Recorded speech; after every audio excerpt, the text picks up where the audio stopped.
What's up, everyone? Welcome to another episode of the Pro Wrestling Society um, podcast. We got a new episode, and in this um, in this episode, we're going to talk about various topics like music and wrestling,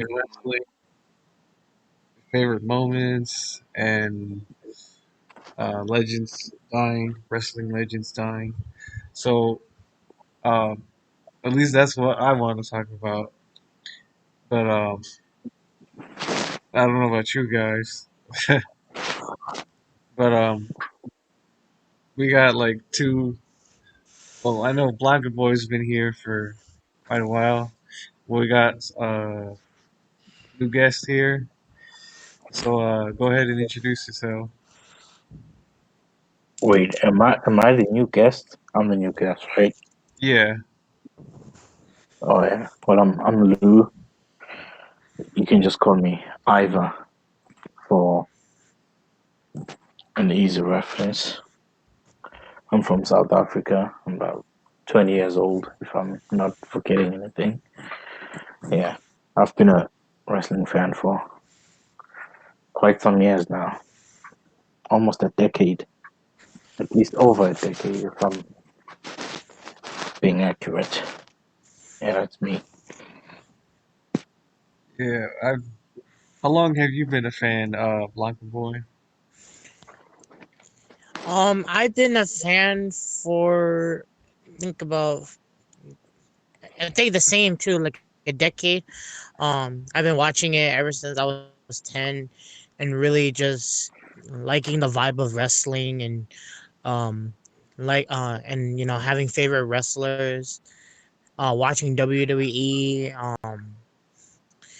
and basically just enjoying a lot of WWE and I think is Impact Wrestling as well. As uh as a kid transitioning into a teenager. So Yeah, Yeah. we've all watched it since we grew up, since we were kids. But yeah. What did you guys want to talk about?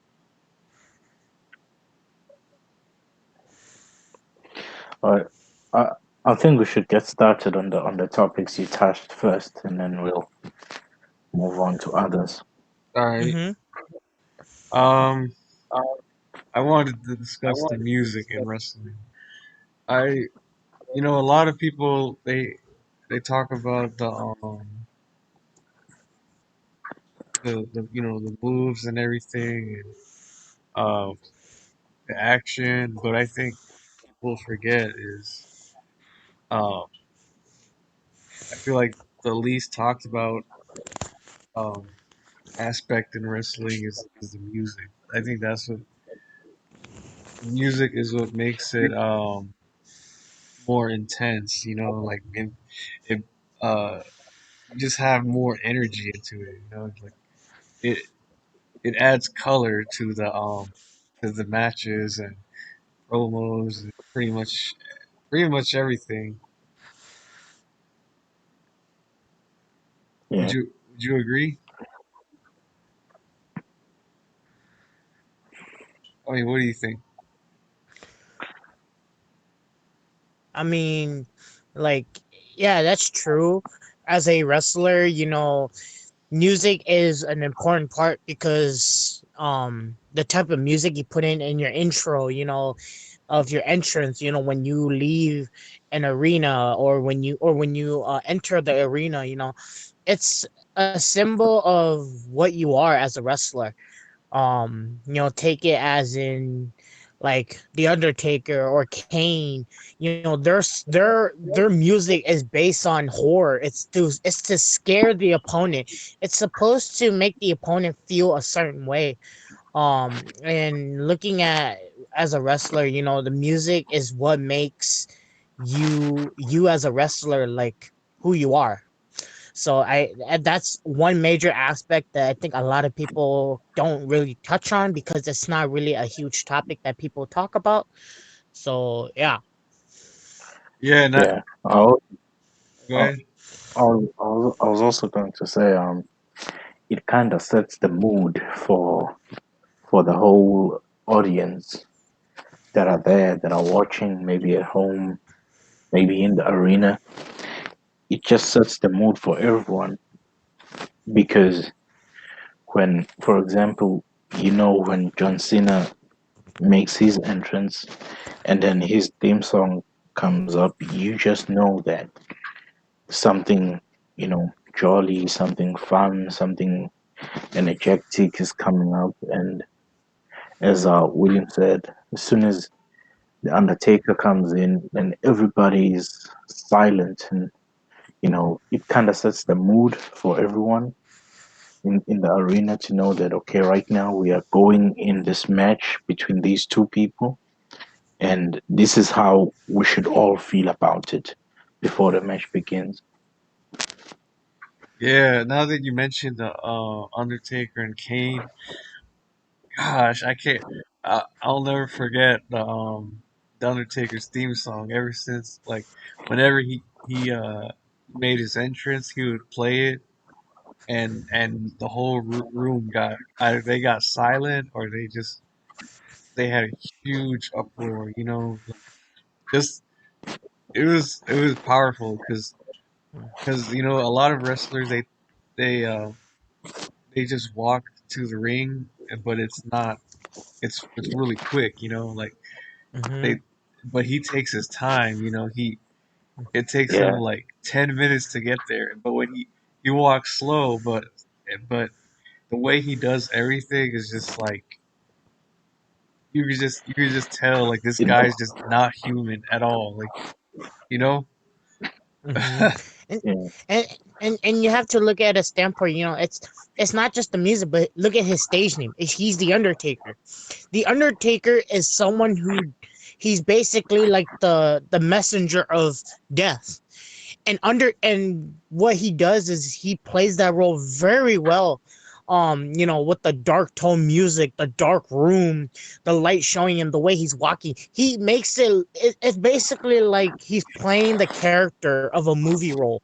He's playing the death character, he's playing the messenger of death, and he's trying to scare his opponent, saying, I'm here, you're gonna mess with someone who's tall, who's strong, you know even his moves, the Undertaker's moves, they're based on dark and goth and very um emo, kind of like, the Tombstone. You get Tombstone, you get choke slam, all those stuff that represents Undertaker. That's how it's portrayed, and it's a way to show not just your opponent but the audience that, hey, when the music hits, that this person's gonna come in. If it's a dark tone, it's Undertaker, it's the Boogeyman, it's Kane, these scary wrestlers that come out. And you can kind of tell by that, by not just the music but the lights, the effects that go on, whatever effect they use for each wrestler, because each wrestler has its own visual effect, like not visual effect but like effect in the arena. Like Undertaker has the smoke, he has the dark tone. John Cena has the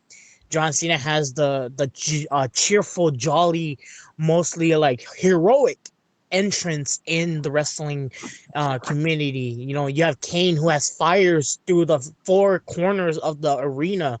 He's basically the embodiment of the devil himself, because of his mask, the way he's not intimidated by his opponent.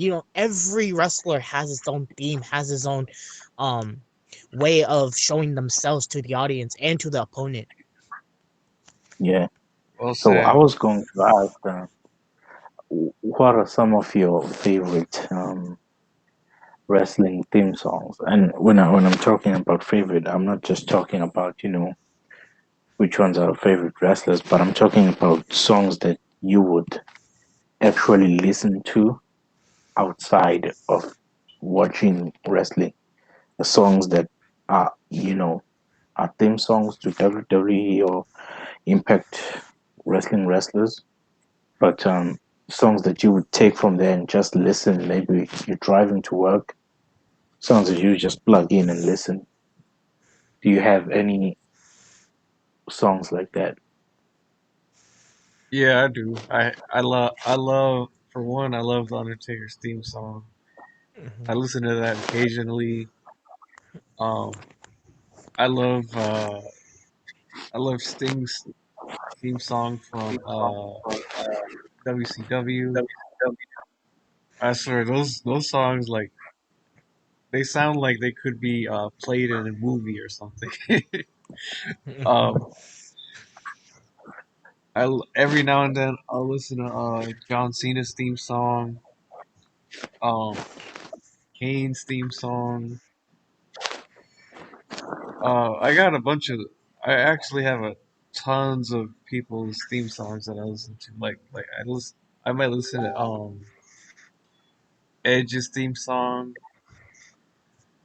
Um, you know, so it's a lot, but pretty much like um every time that that WWE puts out a song, not just not just a theme song, but anytime like it puts out a song that I like, I mean whether it's a pay per view or what have you, I'll listen to it. That's actually how I found a bunch of artists through watching WWE because they used to have tons of them, but now I don't know about now because I don't really watch it. Uh, but yeah, Yeah, Uh, if I have to choose a theme song, I'm gonna be really biased with you. My theme song, it has to be the John Cena theme song. I mean, I can never get over that song. Like it's been used in many memes, short videos, vines. Yeah, and basically the reason why is because I'm gonna be really like fanboy over it, but John Cena has been my favorite wrestler ever since I was a little kid. Or not just that, but in the wrestling world, seeing John Cena come out and you see that the epic theme song, he's basically paying tribute to America. He's basically the Superman of the WWE. You see that. There are some moments in WrestleMania where you see um John Cena has, I think there's this one WrestleMania, I forgot which one was it, but he had a bunch of soldiers or and troops at his entrance, and he comes out with his theme song. His theme song, I would never get tired of it. I think another wrestler I would listen to is Rey Mysterio, because growing up, Rey Mysterio, him before Sin Cara, he was the only luchador that I kind of fell in love with, because he was like, even though he was short, he's able to take out guys that were twice as big as he was, and still win the fight. You know, with a lot of effort. And like what Isaiah said, Undertaker's theme song. Never get bored of it, because Undertaker, he's the big baddie. Um, Kane, kind of, not as much as Undertaker, but Kane, yes, I will listen to Kane, some of it. So, and I kind of had a liking towards Kofi Kingston. Kofi Kingston, is his song is, I like it. I like it. And I'll listen to it. So yeah, just Kofi, Rey Mysterio, Undertaker, Kane, and John Cena. Those five, I'll listen to their theme songs without a doubt. yeah. yeah, because So, those what sorry. oh I was gonna say like John Cena's theme song is just hype. I don't understand how you could not listen to it. I mean, just the instrumental itself and everything else is just it's almost it's so iconic. I mean, um, the only thing I didn't like about it was the lyrics. I kind of thought that most of it was generic, kind of, but um, but just the way it was delivered, the way the flow and everything that that compensated for the lyrics. You know, Yeah, I think those are the ones that you mentioned are pretty good. Um, my favorite among the ones you mentioned would be the Undertaker theme song. I think I've listened to that one the most because, you know, most of the time when I listen to it, I'm going to do something that makes me nervous. And before I go out, I just listen to it a bunch of times, and then I feel like I'm the scary one, you know. yeah, And then, and then, and then there are two others that I listen to just to, hype myself up. Maybe I'm going to play some sports or I'm going to write a test, and that's Triple H's The Game. yeah, I I think that Mhm. the noise is all about the game. So yeah, that's the one, and then the last one has to be Randy Orton's theme song, which Mhm. one? like the main one, the one that says, "I hear voices in my head. They talk to me. They understand." So Oh, yo. I don't know which one you're talking about, but you my don't know that one? I think uh, I think it could be one of the newer ones, but not too new, but I it's one of the recent ones Mhm. because he's been using it like in the past 5 years, I think. And that one just like I think the main part about the theme song, it has to be the way it starts because that's where most people, you know, that's where most songs are made or broken. Right at the beginning, those first few moments, and some songs like the Undertaker's theme song, it just starts with like a bell, and then you know that it's him. And then with John Cena's, the instrumental right at the beginning, and then you know that that's it. But on others, it's kind of hard because the way they start is not memorable. Even though the songs may be good, but the way they begin is not memorable. So I think the ones that I picked, especially Randy Orton's one, because it just starts with "I hear voices," and then yeah, those are the ones that are my favorites for me. right, right. I totally agree with you on that. I mean, matter of fact, I think the wrestler's theme song is the most is probably the most important part of the wrestler because Mhm. before the theme song is what's gonna determine whether you like the wrestler or not.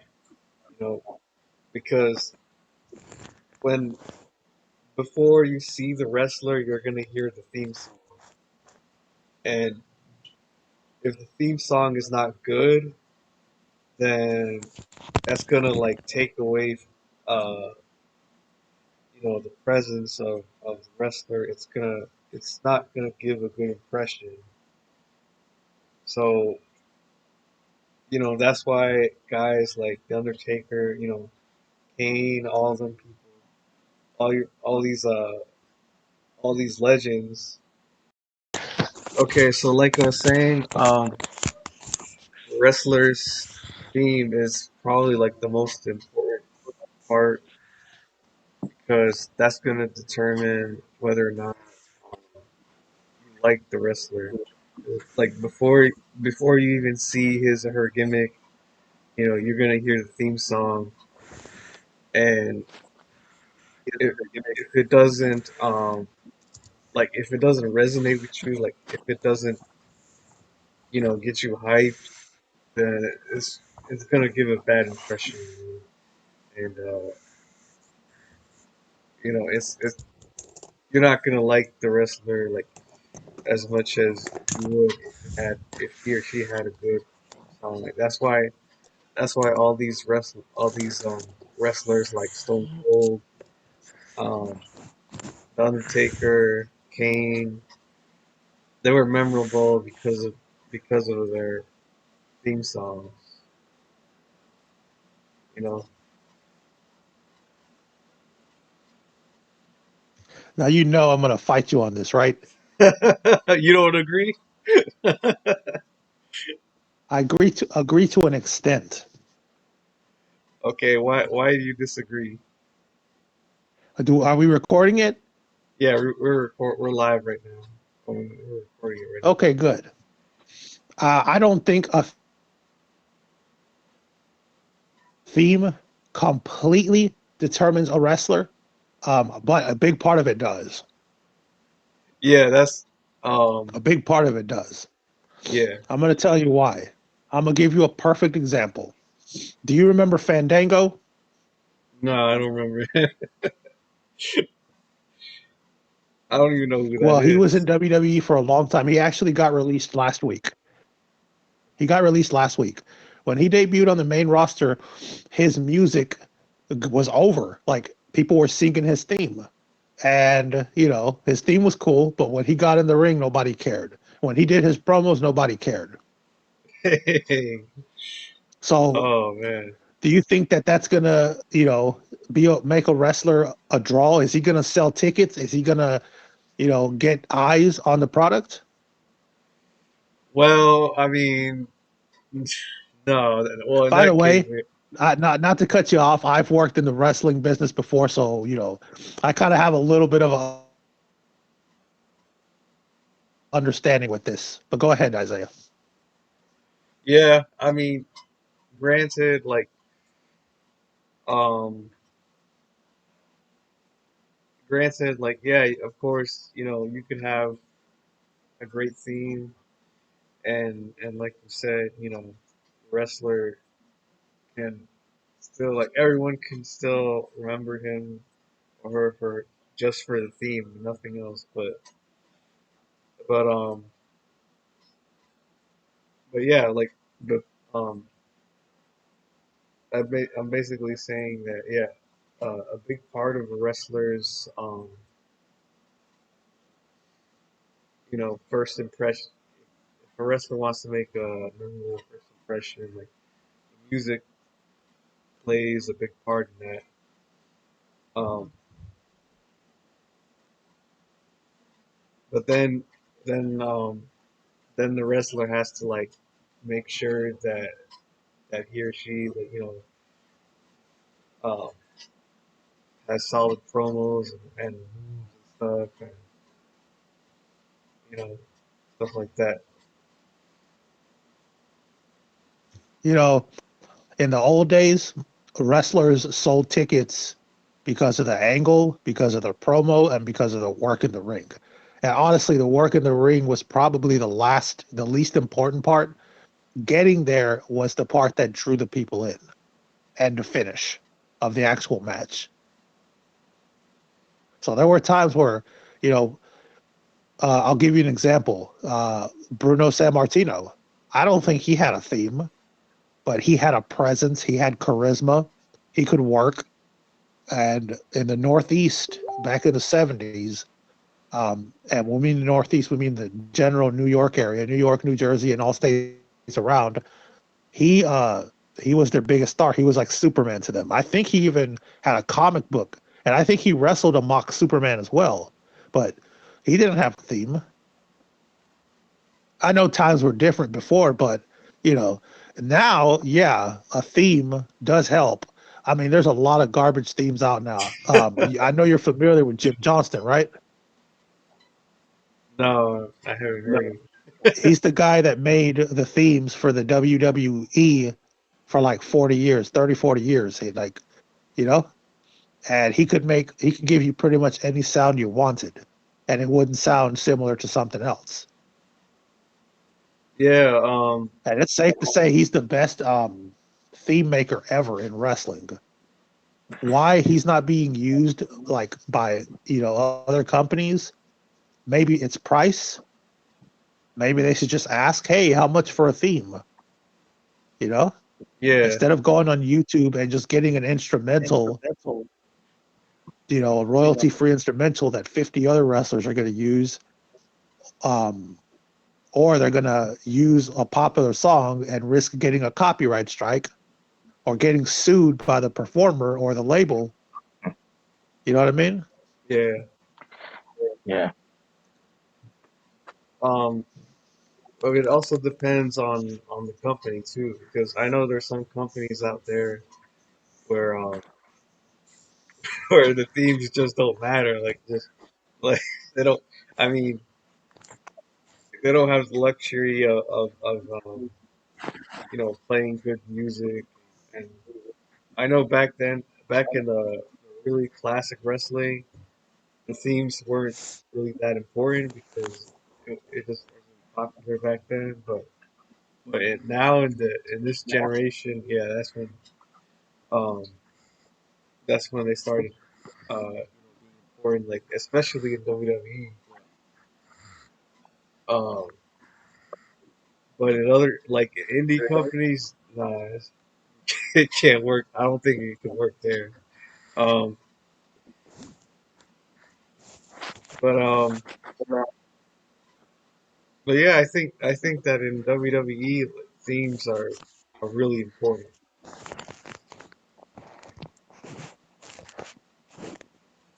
Um, so you have anything you want to add to that, Love? Say that Oh, last part again. You cut out. Okay, I said that themes are really um important, especially in WWE, because you know how because because it's a huge it's a huge arena and they got the sound system and everything. Like you could just you could build a large presence there. Like especially with the Undertaker and his theme. Like especially like when you hear his theme in WrestleMania, that's when like it just sounds really epic. It looks epic too. Bro, but modernly now, Undertaker's retired, as we all know. But Yeah. tell me Mm-hmm. someone right now that's a wrestler that has a memorable theme that you'll play 10, 15 years down the road when you go to the gym, you're just driving in your car, or you just fucking feel like listening to wrestling themes. at the moment, for me, nobody. John Cena. Same here. Yeah. John Who? Cena is old. I John said, Cena is old. Yeah, but yeah. John Cena debuted 15 years ago. We're talking about the Yeah. last 5 or 6 years. Oh snap! Nobody Nobody, right now. I mean, because nobody that I can think of right they're very dull and mundane. Most of them. They're not like things that I can listen to anytime. Just like, oh, this Honestly, guy. Yeah. the last person that had a memorable theme, and it's going to be a shocker to some people, but the last person that had a memorable theme was Bailey when she was a babyface. Oh, yep. That's the Oh my last goodness. one I remember off top. Yep. now. I don't. I think. Yeah, I don't remember any. Maybe Finn Balor. Maybe Finn Balor. Finn Mm. Balor. What you don't like him? No, no, it's not that. It's not that I don't like Finn Balor. It's just that recognizable for his theme being very recognizable. I can say yeah, it's very recognizable, but Finn Balor, um, it depends on it for me because like you know how he has taken different costume, like he has the red hair, the makeup, everything, versus when he had not, like he was just normal. um because like his theme, yeah, his theme is very memorable, to be honest. And yeah, and with Bailey too, when Bailey had that baby face, oh my goodness. But yeah, yeah, just when you mentioned Finn Balor, that just brought me back to when he had like the makeup and everything. He had the red, like, long hair. That threw me off. So I'm like, oh shoot, it's Finn Balor for you. Yeah, that's a great entrance, but they stopped doing it because it takes too long to get that together, you know?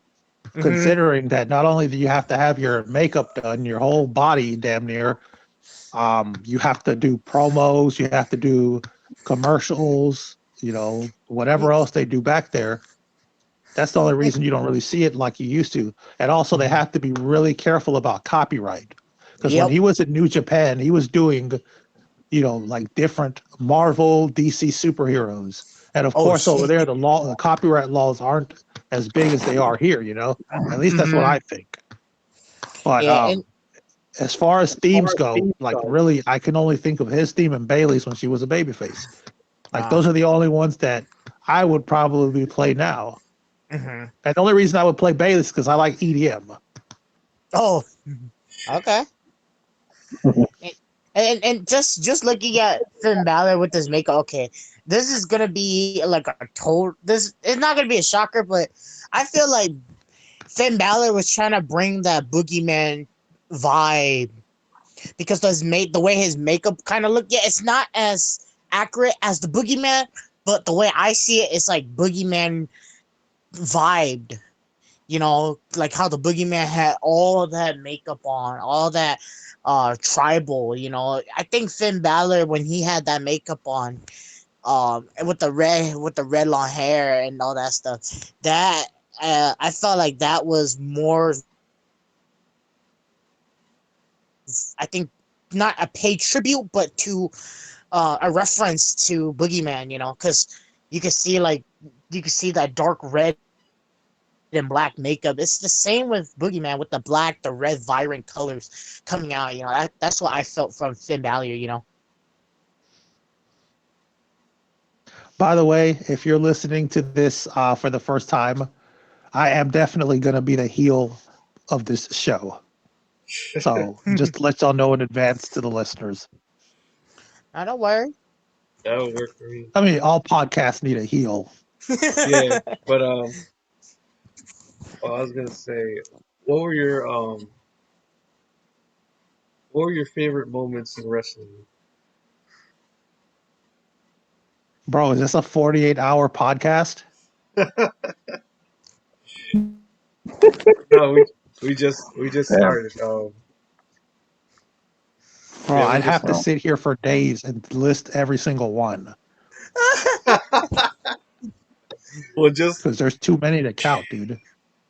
I can tell just you my favorite years, but as far as moments, we'll just that's just quite a lot. just shoot.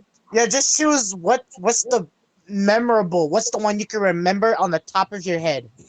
yeah just So probably Kane's debut at Bad Blood 1997 Okay. so because, you know, that was just a monstrous. I mean, you know, it is cartoonish that someone just come in and rip a cage door off. You know Oh that's shit. worked. But not only that, the reason I liked it is because the month going into the next month, because I believe Bad Blood was in October of '97. Just everything that happened in the year before. Honestly, that was WWF's best year in my opinion. Mm-hmm. And yeah. you know, they were, you know, going into the Attitude Era, which was like the hottest period of wrestling history. Probably that would probably be the first one. Is probably when Kane debuted. yeah. Did That, y'all see that? yeah, I saw it. That was Um, scary. Mm-hmm. That for scared Yeah, me. me, not only that, he walked into the ring after ripping the hinges off.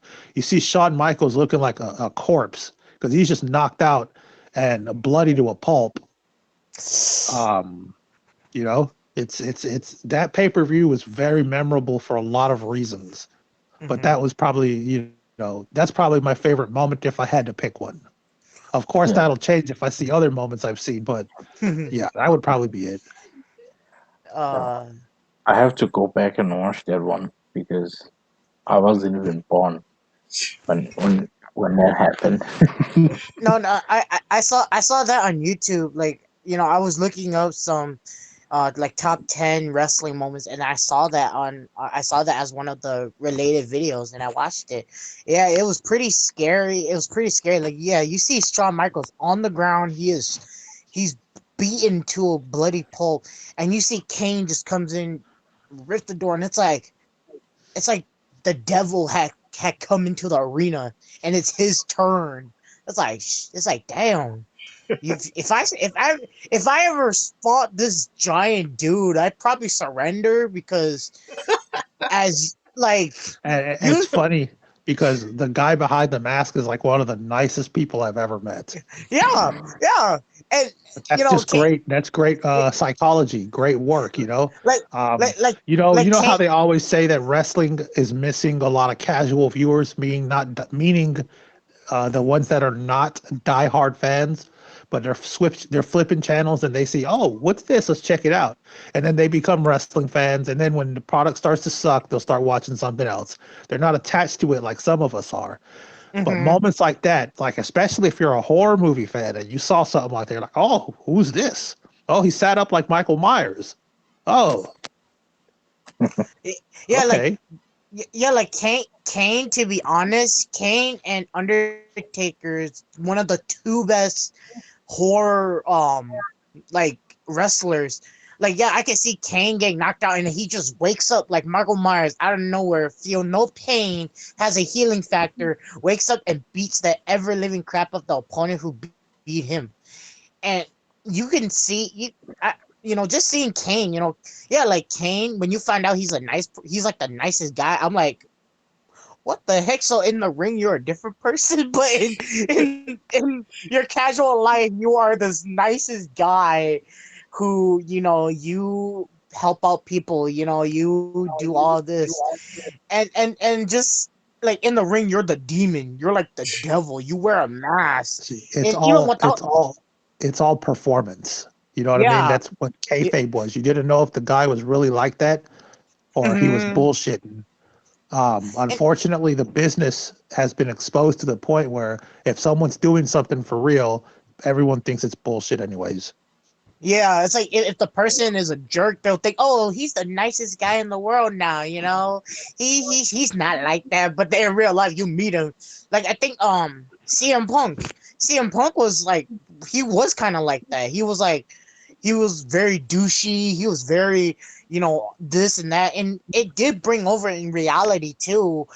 Getting fed up with fans and being all this, being all that, and he had, and like, I think it was an anger issue, but he really threw out his anger, and really kind of did all that like how he did in the ring too. So Okay, yeah, but who's speaking right now, La or William? William. it's me. It's Will. William, let me ask you a question. Your What's favorite up? wrestler? Who's your favorite wrestler? Just tell me the first one that pops in your head. John Cena. Okay, if you were at the airport at 3 in the morning, let's just throw a time out there, and you saw Mm-hmm. John Cena, what would you do? Go up to him and ask him for a picture. Okay, that's the problem. Going up to a wrestler and asking for an autograph or a picture is not a bad thing if the environment is right. Mm-hmm. CM Punk, Seth Rollins, for example, I'm just going to throw those two examples out there, although most wrestlers have gone through this, especially the popular ones. Seth Mm-hmm. Rollins being popular, that's a stretch, but okay. Um, they get annoyed when someone walks up to a urinal and say, "Hey, let me get a picture, let me get an autograph," or "Hey, Mm-hmm. you know." It all depends on the environment. Mm-hmm. I have been to Charlotte Airport probably 100 times and have seen celebrities of all walks of life, and I don't approach them because nobody likes being at an airport. Mm-hmm. So yeah, you just got to consider that. That's probably why CM Punk. Well, not probably. That's definitely why he comes off kind of rude, so to say, Hmm. in certain situations like that. Yeah. Yeah, I saw a video of I saw a couple of videos of fans touching him. I don't know I don't know if they hit him or something, but one fan like kept touching him and doing stuff to him, and so CM Punk knocked him out.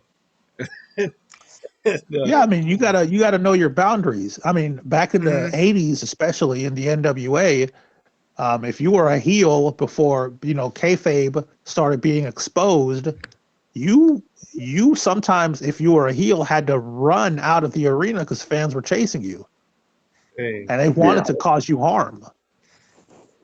yeah, that Like they weren't was going to run up to you and cuss you out; they were trying to stab you. yeah, And you know what? It's too bad that wrestling isn't like that anymore. Because when those days were around, everyone made money. yep, Hmm. yeah, definitely. yeah, Now you get power bombed off the top of a ladder, pile driven through 3 tables, clotheslined by someone 3 times your size, Oh, but the finish of a match is a roll up. Yeah, damn. that's one of the most annoying things about, well, at least for me, about the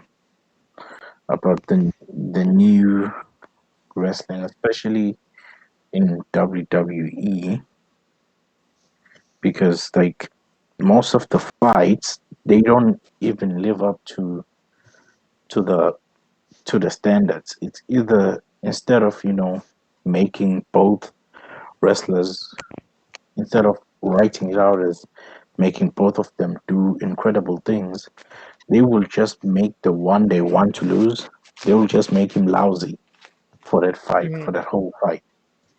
And I'm like, but Well, if you're gonna it do it that, it, dep- it depends. Sometimes I don't think they'll. Well, they have been known to completely bury certain wrestlers by making them look stupid on television. But sometimes that's done in order to get a particular wrestler over. You know what I mean? yeah. But then But at the end that's of a the day, dollars make sense. Most wrestlers don't care if they have to lose. I mean, if I was to wrestle John Cena and I was an undercard wrestler, and they said you have to you're going to lose to John Cena, it's like whatever. Because when I get my payoff, since I worked with John Cena, I'm going to make a significant amount of money compared to what I usually make because I work with the guy selling the tickets. yeah. Hmm. I understand that, but what I'm talking about, okay, I understand the losing part. Of course, that's obviously that you have to do that, but I'm talking about the way they make these guys lose, instead of making it like making a good fight, making creating a good performance where both wrestlers are bringing out their best and it's a blockbuster. They just make one person like super lousy, and I'm like, if you really wanted to sell that the guy who won like a good fight, why not just make both of them good, so that when he wins, it's more like everybody's will be happy that, yeah, he won a close fight. But if it's just like one sided, then it's hurting them more than anything actually. That is that's subjective. Sometimes it's just how it's written. yeah. Like I But remember, like I said earlier, sometimes they do make certain people look like complete morons. Yep. yeah, But like it all depends on who they're working with. Like, do you know what I mean? yeah, Yeah, yeah. but I remember back in the day. I remember it wasn't like that. Like how do I say this? Like wrestlers, even if it was like a low card wrestler, or a mid card wrestler, not a wrestler that wasn't popular, they still managed to do something different, like rather than just have the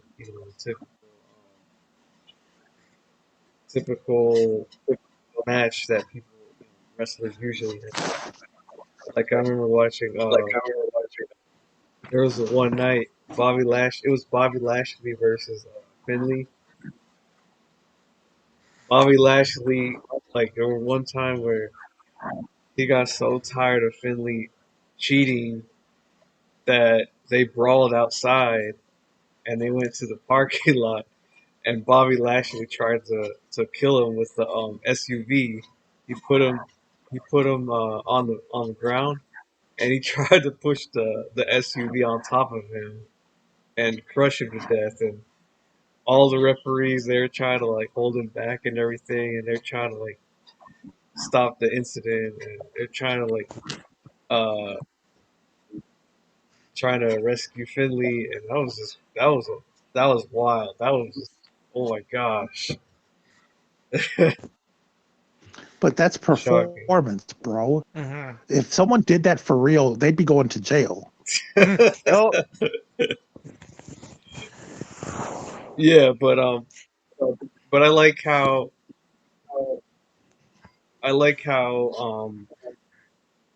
matches like that. I like how like it doesn't like it's not typical. Like I like matches that kind of break the normal routine of how shows are run. You like the edgy stuff.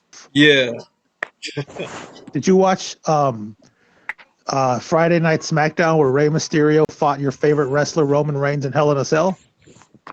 no, I haven't seen that. Watch that match.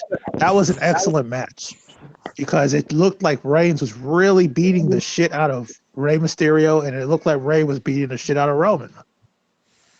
When matches look that physical, that stiff, that's the kind of stuff that I like because it Yeah. lets you suspend disbelief. But when you got, people like the Young Bucks, Kenny Omega, super kicking kids, wrestling blow up dolls, like what the fuck is that? It's Yeah. trash. It's garbage. and you have like And honestly, look, I'm going to ask all of y'all a question. If someone actually kicked you, and I've been kicked in the face before, I have been a bouncer. I've had my bumps here and there. If you get kicked in the face, you're not getting up in 3 seconds. no, you're not honestly like You'll get up in uh maybe 30, 40 if someone helps you up. yeah, because getting hit with that kind of force, it depends if you're getting hit with the heel, the flat side of the foot, or just even like a roundhouse kick. Yeah, you're not getting up in 3 seconds. If it hits you in the temple, if it hits you in the face, you're probably going to be on the ground for a good minute or so, like trying to rethink of what you're going to do. You're not just going to get up and then we're still going to continue this fight. No, that's not how it is unless you have a Yeah, shitload. it depends on the impact. Now, this Yeah. is Yeah. wrestling, so we know, like we say, we have to suspend disbelief for a little bit. But honestly, if wrestling was real, you no match would last more than 2 minutes. No, they're basically trying to get on their knees and try to rethink, try to find that consciousness again. Yeah. Oh, oh, You oh. you see you see if you look at the real wrestling, you know, you see how boring it is, how mundane it is. They just basically sit there in that one spot trying to grab each other's hands, you know. But then you look at pro wrestling, and it's fun, it's entertaining. So that's the whole point of it. I've seen guys getting kicked in the faces and just take it and keep on moving, But it all depends on how the kick catches you. Like I've seen, Exactly. It depends on the impact. That's the main thing. yeah, UFC, if UFC, I've heard people that weren't in the loop saying, "Oh, I wish these UFC fights were longer." And it's like, but why? How? You look at UFC fights, most of the fight is people blocking and trying to dodge each other, or an aggressor and there's offense and defense. That's all it is because they're yeah. hitting each other for real. Yeah, One and guy it's gets caught and it's over. yeah, Yeah. If like wrestling was like that, it'd be the same thing.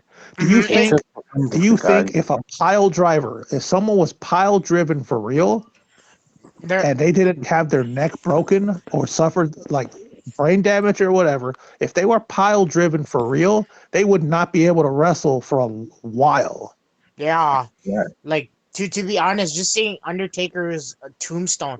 If someone got hit with a tombstone that hard, like what you said, Gilbert, they're not gonna get up and just act like nothing happened. No, it's gonna take them time to get up, or if they have a severe concussion, they're gonna be on the ground for more than 30, 40 seconds before they can get back up on their knees and rethink or trying to find conscious again. Do you remember what happened with Owen Hart and Stone Cold? Granted, it was an accident, but Austin was pile driven for real. He was dropped on his head, and Oh. that cut his career by a lot. He had to change his style up because if you notice, Austin's style before that happened was much more technical. After that Mm-hmm. happened, he became more of a brawler. He Nope. barely took bumps. He could barely get choke slammed for that matter. Mm-hmm. They had to take a lot of care of him because of that accident. And at the same time, that's the guy that was selling tickets. So you're going to take care of him. I don't give a damn Mm-hmm. how long you've been wrestling. Yep. If the guy is selling more tickets than you are, but he can't work the way he used to because of a legitimate injury, um, There's nothing you can do. nope, you're going to do your job because you're going to get paid a lot more money just because you wrestled him. Yep. But that's And an yeah. example. If Mm-hmm. everybody was tombstone for real, we wouldn't have a wrestling business because everyone would be paralyzed or dead. Yep. Anyone who got tombstone is over. You're done. You're gone. Like that one moment was it Shawn Michaels against Undertaker. Shawn Michaels has been tombstone so many times. If those tombstone were real, his career would have been over the first time they met. Yeah, yeah, Yeah, yeah, exactly. and But and just they seeing. like, but they how they are trained and how they work in the ring, it looks like they're Mm-hmm. really beating the crap out of each other. And there was a time Yeah. where people believed that. Mm-hmm. Now nobody gives a shit. That's why wrestling is on its deathbed. And plus, I watched the video on The Rock, and he said in his debut when he I forgot who the wrestler he was wrestling, but I remember when he was pinning him, he told the wrestler, he was like, "Thank you for giving me a shot, thank you for letting me do this," and the wrestler is telling you in the ear like, "Yeah, no problem, this is your fight, like you That's how it deserve it." is. I'm They like, call they I'm just call the like, shots. They could have the most personal feud in the back, but I mean in the front, but in the back, they're best of friends. Or they could yeah, really hate each other in real life because that happens in wrestling. But mm-hmm, when they're in the ring, they're both professional because they're there to do a job. yep. I That's think Like it's this one. is one thing. Okay, I caught a lot of shit for this a while back. Um, I the first one of the first gigs I ever had in wrestling was I had to pick up Jim the Anvil Neidhart and his wife at the airport. Oh, Y'all okay, remember Jim Neidhart? a little bit, yep. Okay, well, I was telling people, oh my goodness, he was so difficult to deal with. He was miserable. He gave me a hard time. I respect what he did in the ring. And people are like, oh, you're a horrible person for saying this about someone that wrestled, that put their body on the line. And they do put their bodies on the line because despite it being a worked sport, injuries are real. You can Mm-hmm. only get hit with fake punches so many times before they actually start hurting because you're getting touched. Yep. But here's the difference. These people, like, they've never had to book them. You've never had to work with them behind the scenes. So they think that I'm just being a hater. But it's like when you work with these wrestlers behind the scenes, you'll understand why I said what I said. Mm-hmm. Yeah, like a lot of people,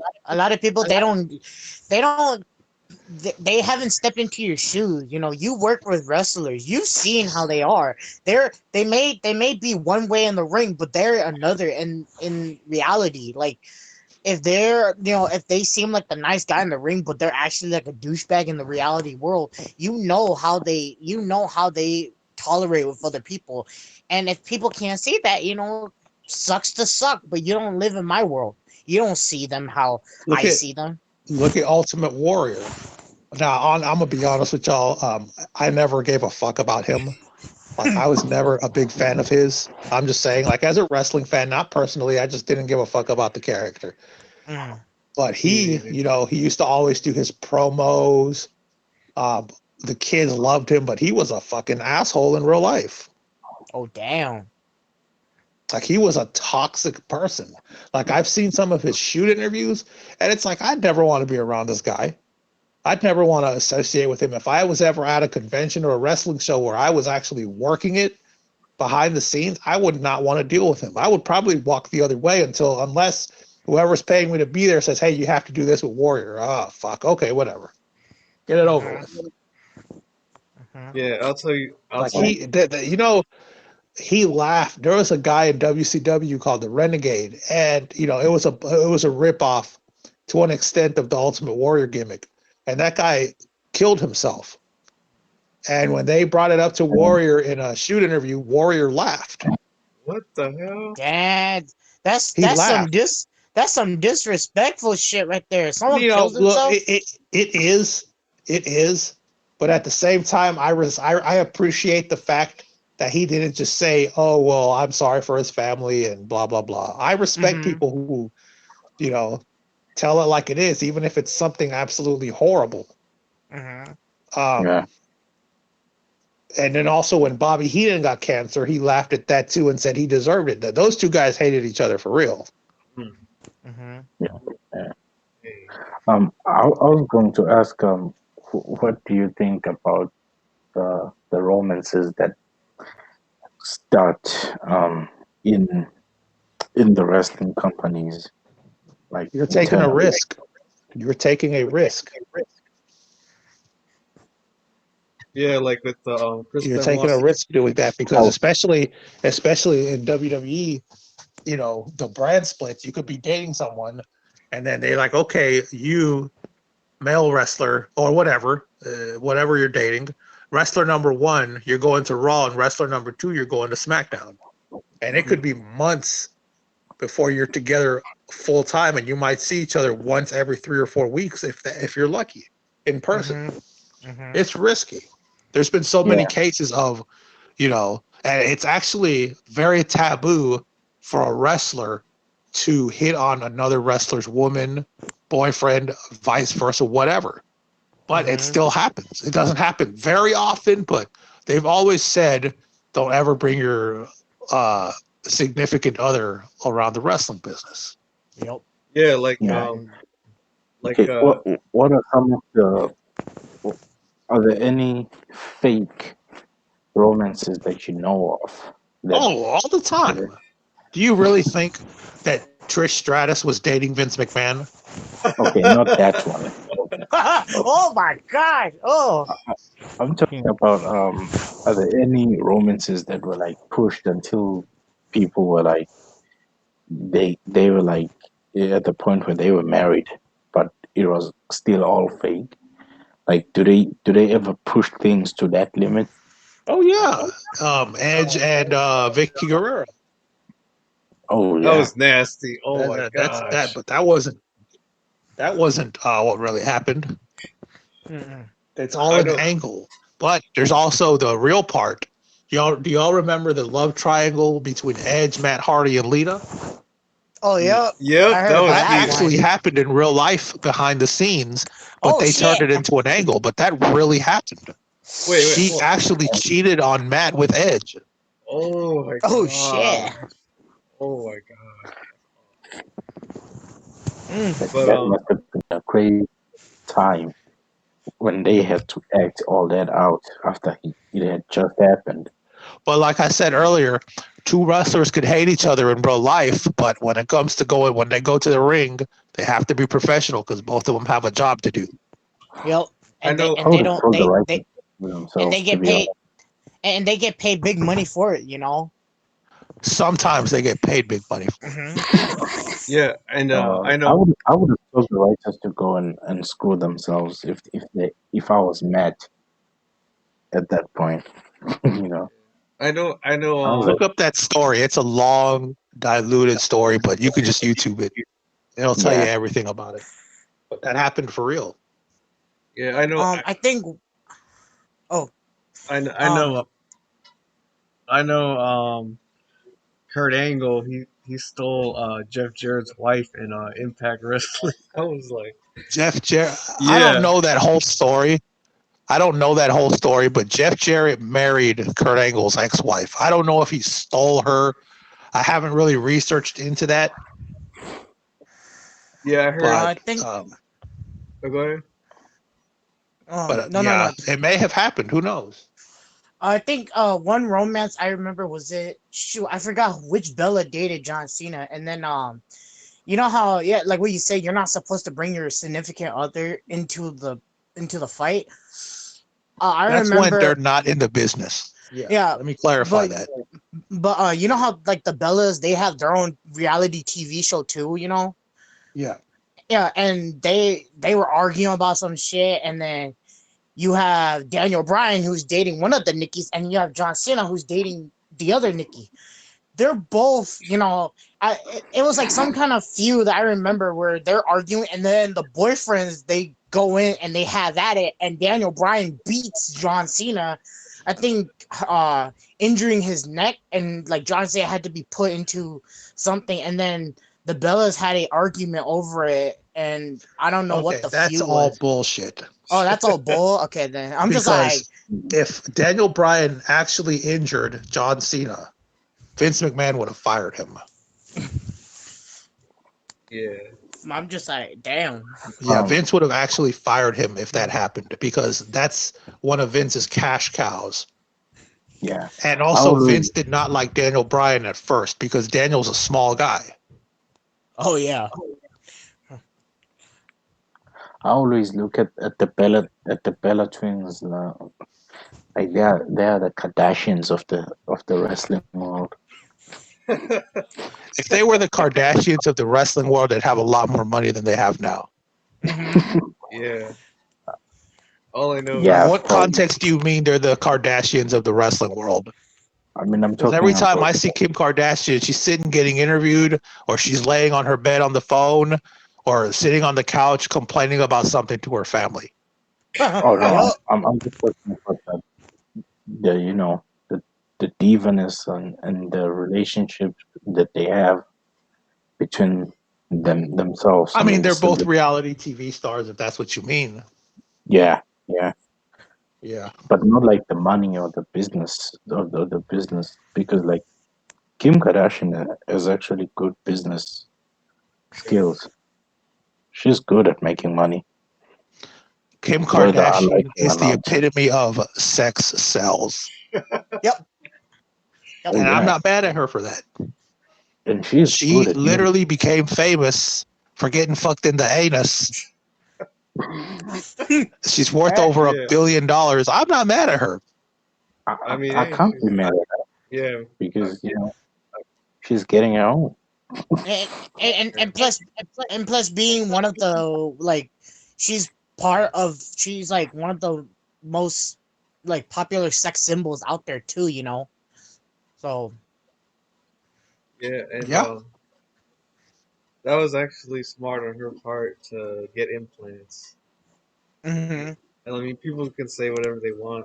Oh, she's fake and everything, but I mean, I can't, not, I can't even deny that. Like when she did that, like she just, she just looked fine doing it. Like that was that was how she was gonna get, you know, get fame and all that stuff. Like Bro, what are you talking about?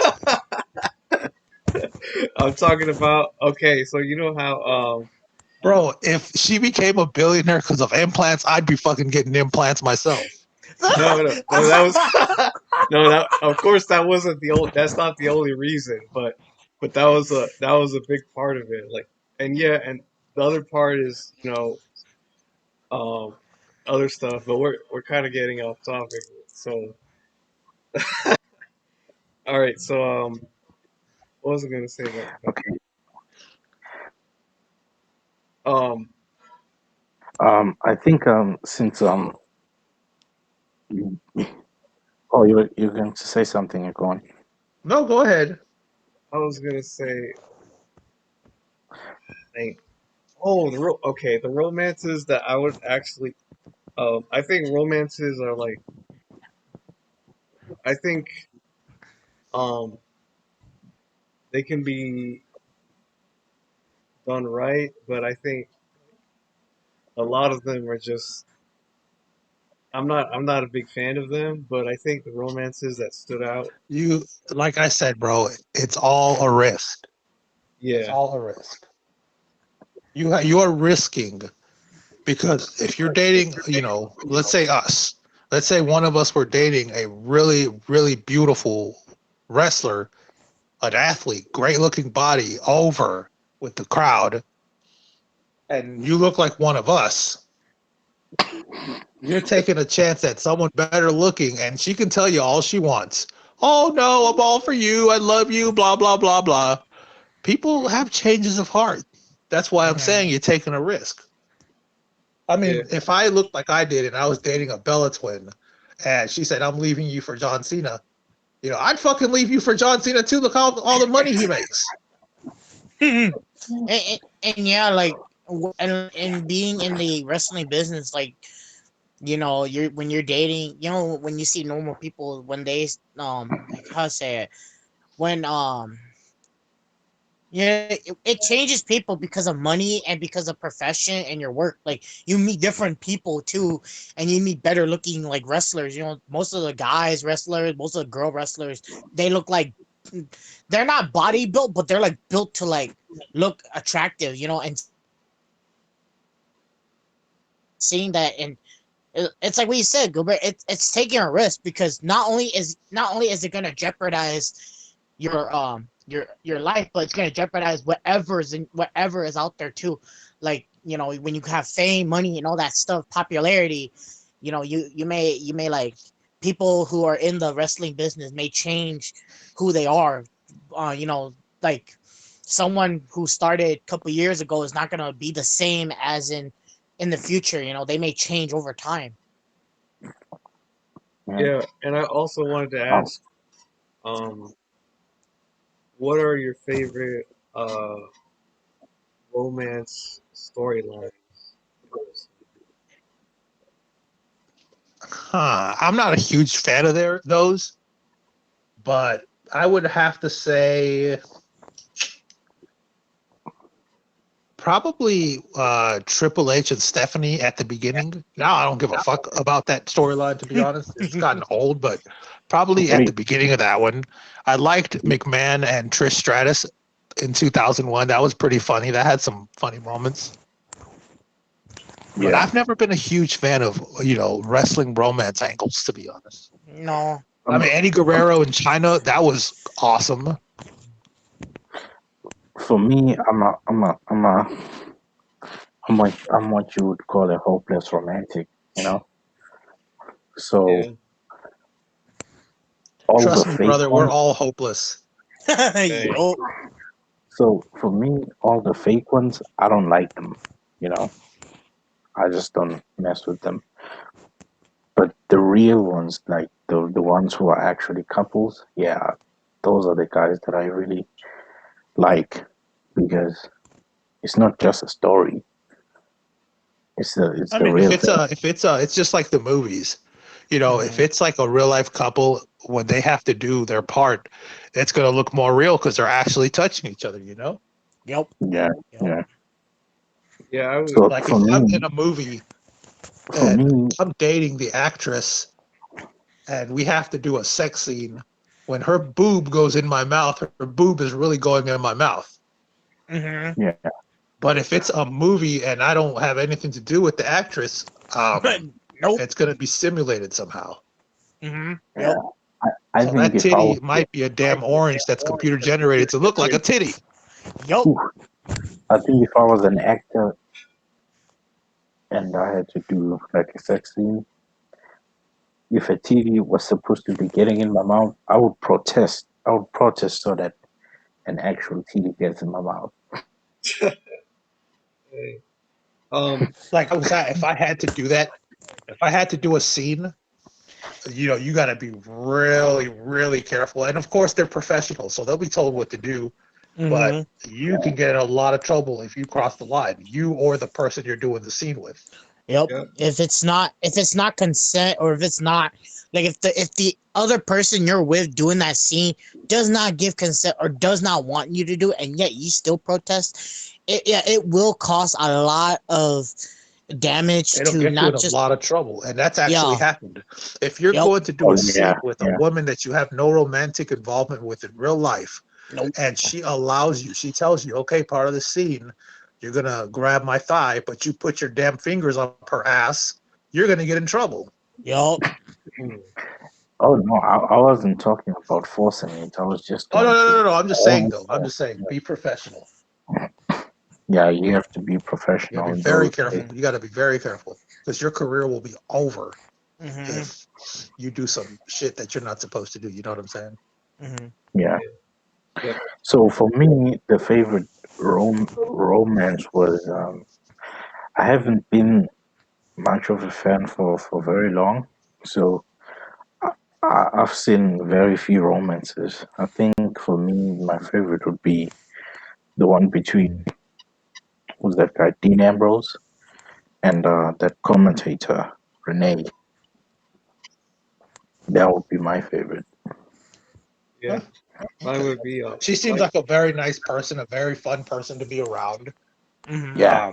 Like honestly, if Oh, I worked with her and if she's anything in real life like she is on camera, I think that we would have nonstop laughs every time I saw her.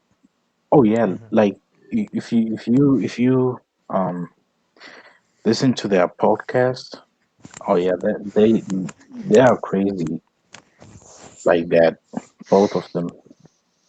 Mhm. But So yeah, yeah. that's just the vibe I get By the off way, of Renee. I think We I would think they probably just joke a had it. lot, and I would probably laugh really hard around her. But at the same time, no crossing boundaries. She's a married woman. This would Mm-hmm. be strictly professional. Yeah, she's married to Dean Ambrose, to the guy Yes, who's yeah, and they and I they just think had they a get baby on their last week. third. Yeah, so it's going well for them. Mm-hmm. She's really fun. Uh, yeah, she seems like a fun person. She looks like a hard worker. We know her husband's a hard worker like crazy. Definitely. In Like a hard worker. Like you WWE. see, he was there in WWE, and he was there every week his first 5 or 6 years, or however long he was there. But Mm-hmm. then he got injured. He got his first real injury, the elbow injury. He was gone for like a year. Yeah. So yeah. that guy's super dependable. But guys, one more question, and I gotta go. Yeah. What All right. my favorite romance storylines was it it had to be Edge and Edge, Lita, Matt Hardy, Kane, and all of them people. Remember they had a huge fight over, you know, uh, they're like pretty much fighting over Lita. I've seen I saw a little bit of it, but I haven't seen all of it, but I saw like the stuff that I have seen from that. That was really intense. Um, Mm-hmm. and it would have to be It's all capitalism, baby.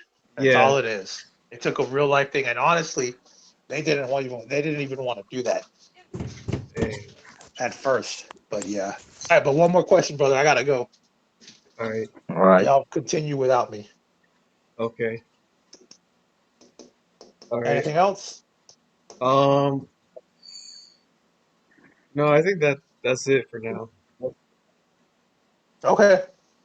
All Well, right. you had a question? Oh no, I asked if y'all had a question for me before I went. Okay. Okay. I think we were going to, do a small quiz about finishing moves. But Yeah. since you're going, Oh, finishing moves don't matter yeah. anymore. Oh yeah. But They don't matter anymore. Yeah, I no, we agree were with you on just that. going to do like They're not a protected. small quiz, you know, Go Here's ahead. about. Oh no, like since you obviously you have the most knowledge, so it would make sense for you to ask the questions about those finishing moves with these or something like that. Okay. What do you want to know, Like Isaiah? I think he wants you to like ask questions about um somebody's finishing moves. Um like he basically wants you to like test our knowledge on wrestlers. Okay, what a wrestler's finisher is? Yeah. Okay.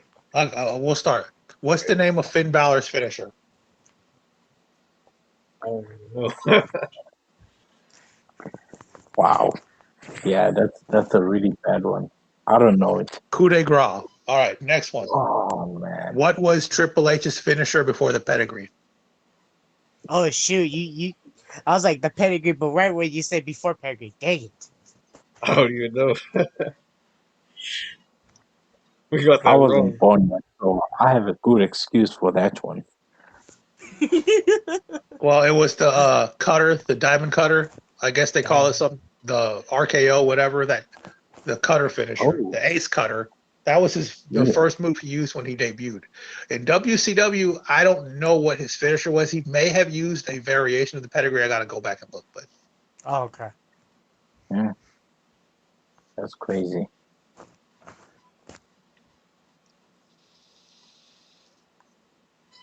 So that's it. That's all the questions. Yeah. I mean, I could go on, but Oh yeah, you they're not got really hard. Any yeah. final questions for me before I go? I'm good too. Yeah. No, I'm also good too. All right, guys. I hope Thank we do this again soon. I appreciate y'all having me as the guest heel. We all need you one. mean Hey, you mean Dude, you y'all need a say heel. I'll be the heel. I mean you are you. healed, but you I, you are just a talking library of information. I'm, I appreciate the compliment, but there's a lot I still need to learn. I know people that know way, way, way more than I do. mhm. But, You Yeah. know, but like, I would, but like, what is it's you're like Gilbert. You're the guy who has the more knowledge than me, Isaiah, and Lou had. You have insight with wrestlers before. I've never seen a wrestler before. I only watched it on TV, seeing it from a kid to a teenager to now. So you have insight of wrestlers. oh You man, let me know tell them. you a quick story. Most of these wrestlers that they say are 6'5", 6'4", or whatever, they're not that tall. What? What? Jim Neidhart was billed at 6'2". I'm taller than him. Oh, Abyss he's billed at 6'6", 6'7". He's not that much taller than me. what about Kali? I've never seen him in person, Oh, okay. but I don't think he's 7'3". Okay, because you know how he's so intimidating, but some people are like when they meet him, they're like, oh yeah, he's the nice dude. I'm like, I want to see how tall he is. Yeah, he's definitely tall though. I Okay. saw yeah. I saw He's one definitely tall. I saw one I think interview. for me, Okay. all of them are just taller because, like, in my country, we are all short. I'm like 5'2", but You're I'm taller never the than tallest. Isaiah. I'm Oh. seriously, I'm never the shortest guy in any room that I get in, and I'm 5'2". In this country, I'm never the shortest guy in the room. So I think I'm most of six them, foot two, you see, so and every most time I of go them, to work a show, because I don't wrestle, I'm a manager.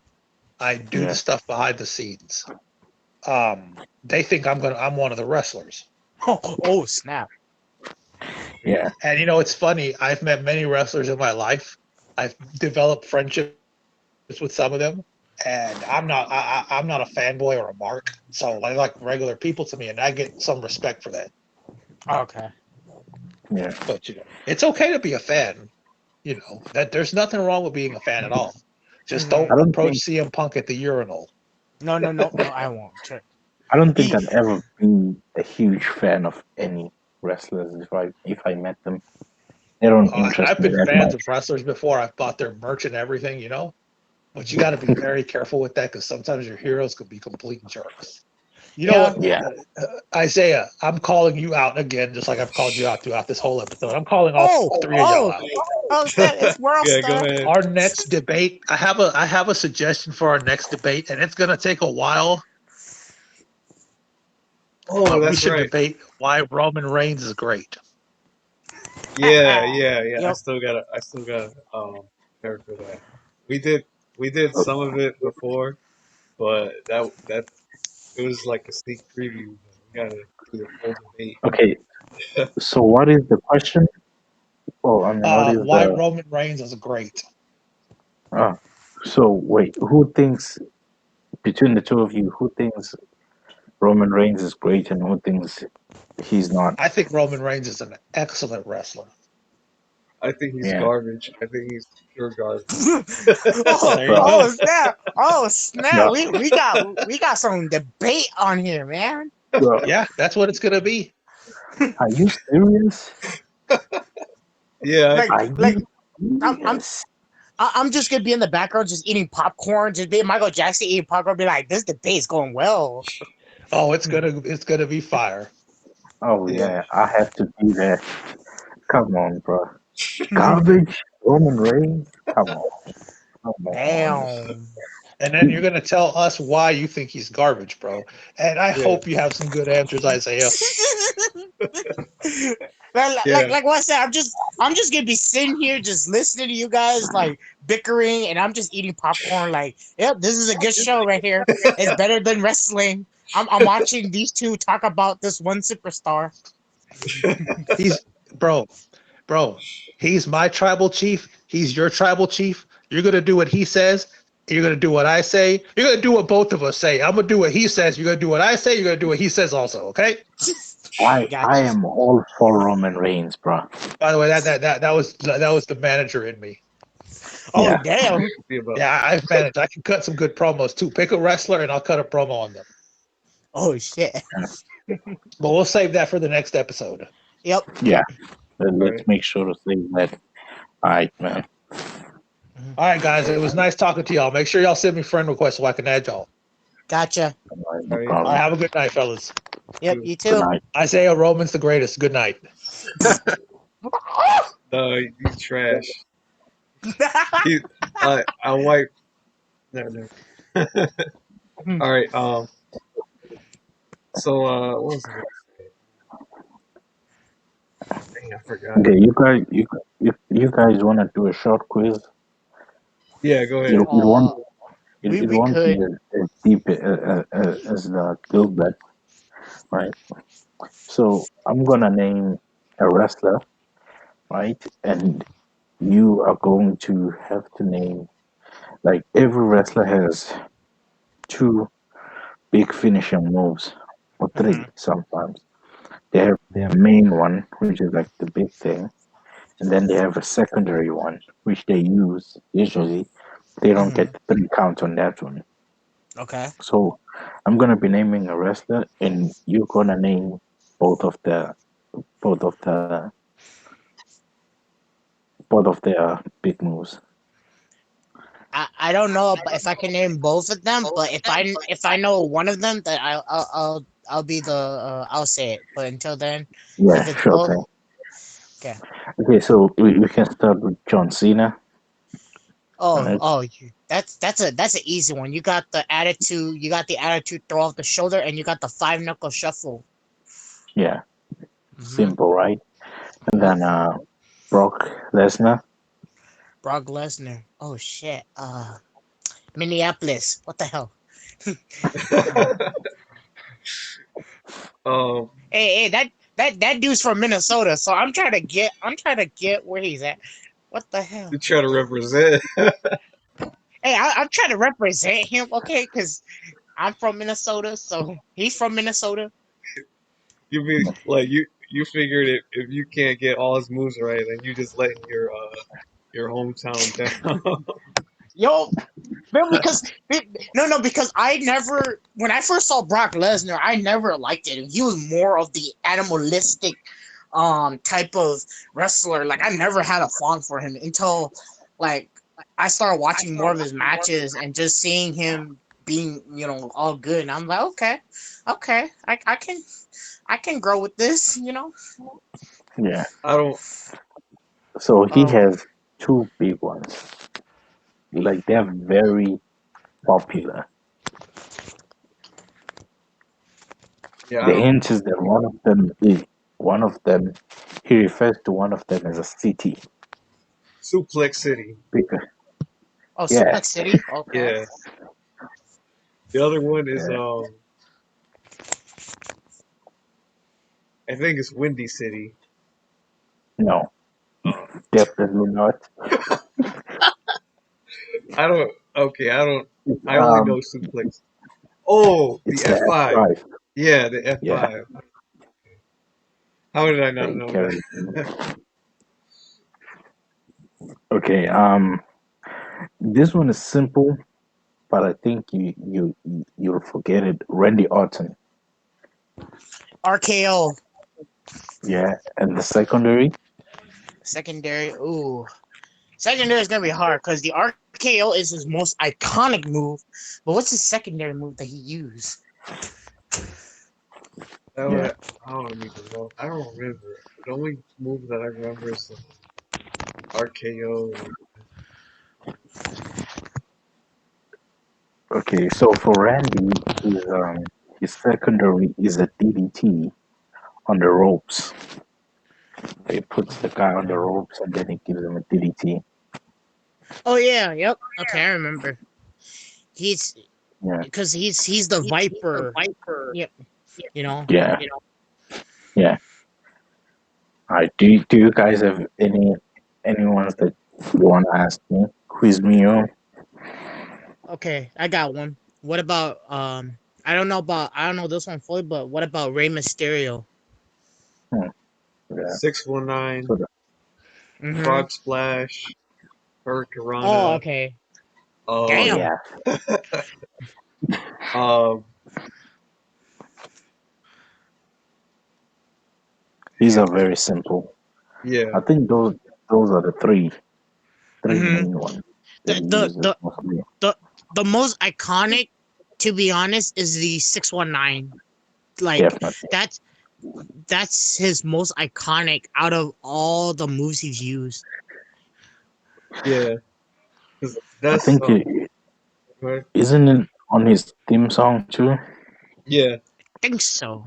And Yeah, and it's on his beautiful and, God, and it's on his long pants too. The numbers are yeah. on his long pants. And I think, okay, maybe someone else has used it recently, if I remember. But for years, I think he was the only one using it. Yeah. That's how iconic it was. hmm Yeah. Okay, what about Dave Dave Batista? Batista. Yeah. The was it, is it the Animal Slam? They called it the or no, the Batista No, bomb. yeah. The the Batista Batista, bomb.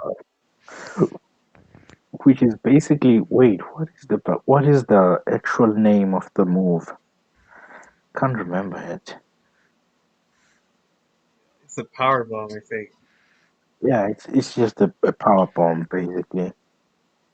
But you But basically we call it the Batista bomb. And the Yep. secondary move, what is it? What's the secondary move?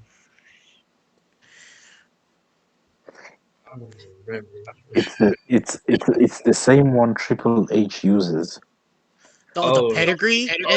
Not Is it no no no no not the pedigree. They both use this. No, no. Okay, they both use the spear. You remember that? the spear? I think that's Edge's specialty. Yeah, but then Batista also uses the spear, Oh, okay. and then he also uses a body slam, When you run at him from the ropes, he just picks you up and slams you. I think Hmm. those are the three main ones. And Oh, by the way, we forgot one with John Cena. He has a third one that's very popular. Oh, it's a submission. Shoot, I forgot what that submission's called. Is it a D? Is it DDT or something? No, no, it's not Nah, STFU, D. STFU. yeah, Oh STFU. yeah. Hmm. Yeah, he used that. I think one of the moments he used it. He used it on Dave Batista once, and Dave Batista actually tapped out. Yeah. Do you remember their I Quit match The I Quit match. No, I don't think I. between I Uh, John Cena and Batista? hmm. It um, was super iconic. I'm telling you. How, I'm gonna see it one of these days. Yeah, yeah, I'm gonna have to go back and watch it again. yeah, it was legendary. I, I They Okay. used all their submissions. I think I can't even remember how the I Quit came about, well, but I well, like you know how Batista in as show business, Batista has had this like grudge over John Cena because John Cena took he kind of said that John Cena took everything from him because they both came from Attitude Era. They both debuted the same year, but yet John Cena had gotten more popular than Dave Batista. So I felt like he felt jealous because he wanted that fame. He wanted that popularity that John Cena had. And there were a couple matches that Batista has won against John Cena, but hasn't, his popularity hasn't spiked like John Cena has. yeah, So I guess that animosity with John Cena really gave that vibe of that matchup between John Cena and Batista, and yeah. um I, So to put it mildly, he was just jealous of his pants yep, yep. because Dave Batista has always been wearing that small underwear for his whole career. I mean that's true. When you see Dave Batista like out of the ring, he's mostly wearing an underwear. But and John Cena's been wearing shorts. Yeah, There's a difference. so I'd say he's pretty jealous of his shorts. He likes Oh them. my gosh, he's pretty jealous of his shirt. Yep, he is. I got shorts on, son. What you got? Underwear? Okay. This one is for Isaiah. Okay, if he can get this one, then I'll cut him some slack on the Roman Reigns issue. Okay, What okay. are Rom- It it what the, are the Roman Reigns three finishing moves? Three of his top finishing moves. Okay, Superman, four. He has four. I'm not gonna say anything, Isaiah. This is for you. Yeah, this is for him. Yeah, Superman punch. Um, yes, spear. yeah, Um,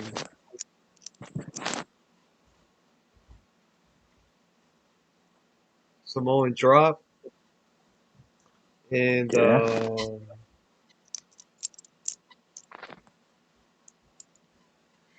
shoot. um,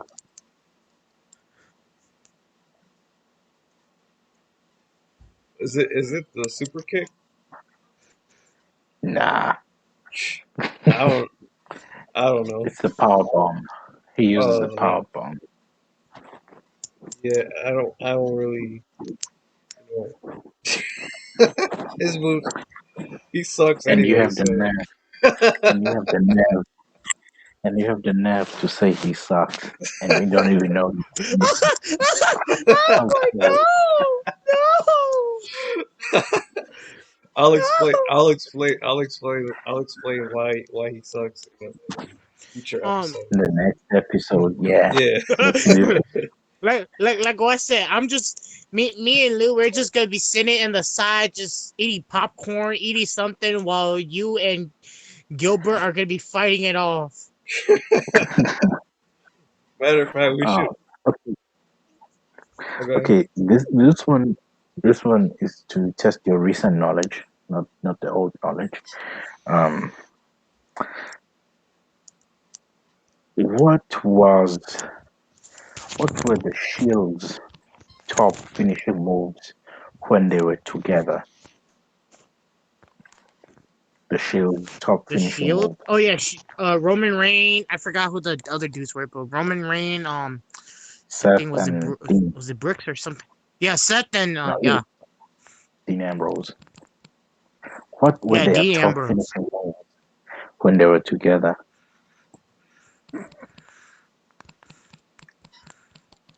I don't even That know. one's gonna be hard. Hmm.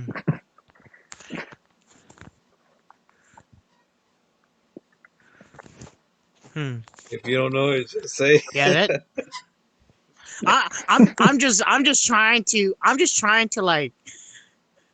to like figure it out, but I'm just like Okay, one, shoot, what is what? it? So if you really think about it, one you have to pick out their individual finishing moves because they still had them. So for Mm-hmm. Dean Ambrose, it's the double underhook DDT called Dirty Deeds, right? And for Mm-hmm. Seth Rollins, it was the curb stomp. That was before he got the pedigree. Capstone. Okay. Yeah, he used the curb stomp. And then for Reigns, it was his spear and Superman punch. But then together they did what was called an atomic power bomb. Oh, the power bomb. Yeah, Okay. they used to The power. they used It, to smash everyone through the announcer tables. what wasn't it? I think wasn't it called the triple power bomb or something? Yeah, Something like that. triple power bomb. I think on their WWE debut, they triple power bombed someone in a pay per view main event.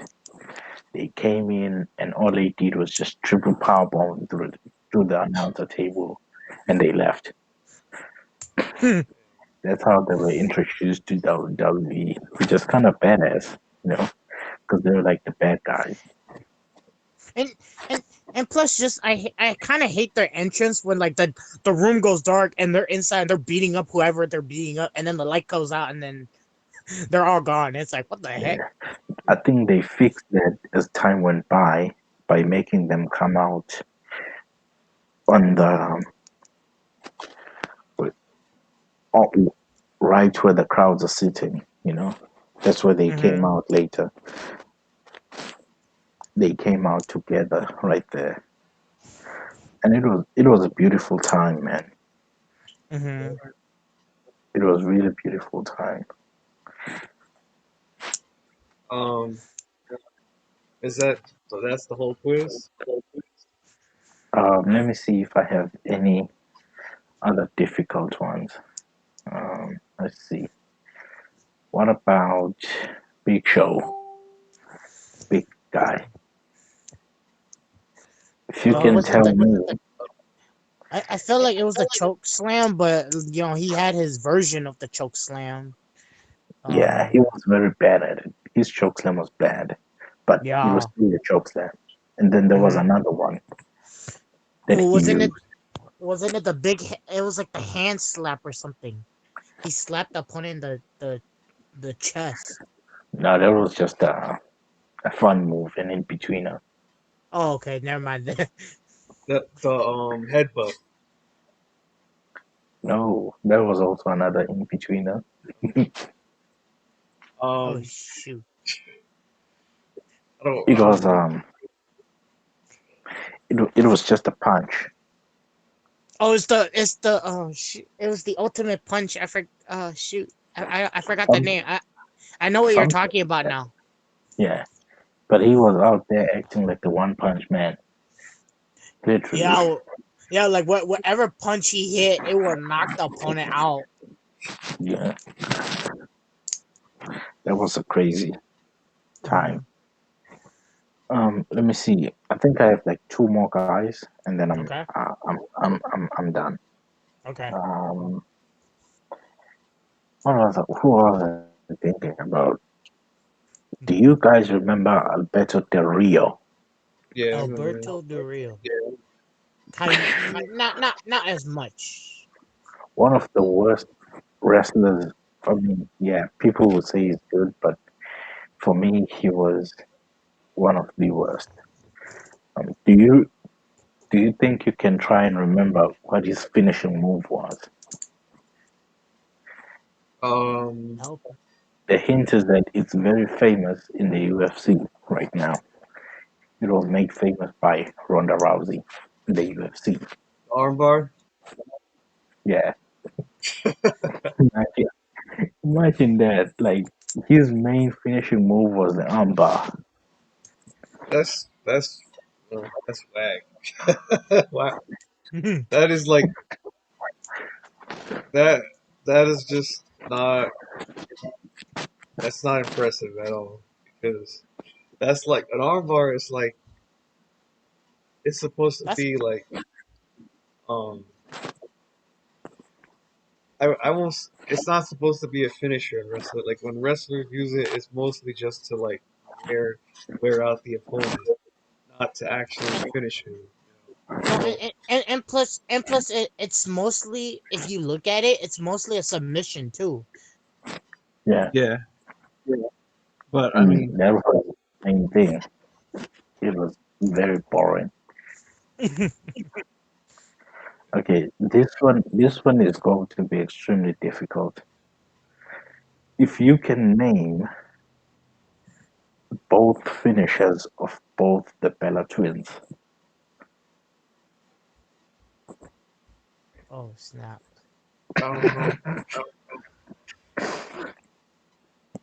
Just the twins. Oh shit. both of them, and I'll be honest with you, I can't give you hints because I don't know them. I literally don't know anything about them.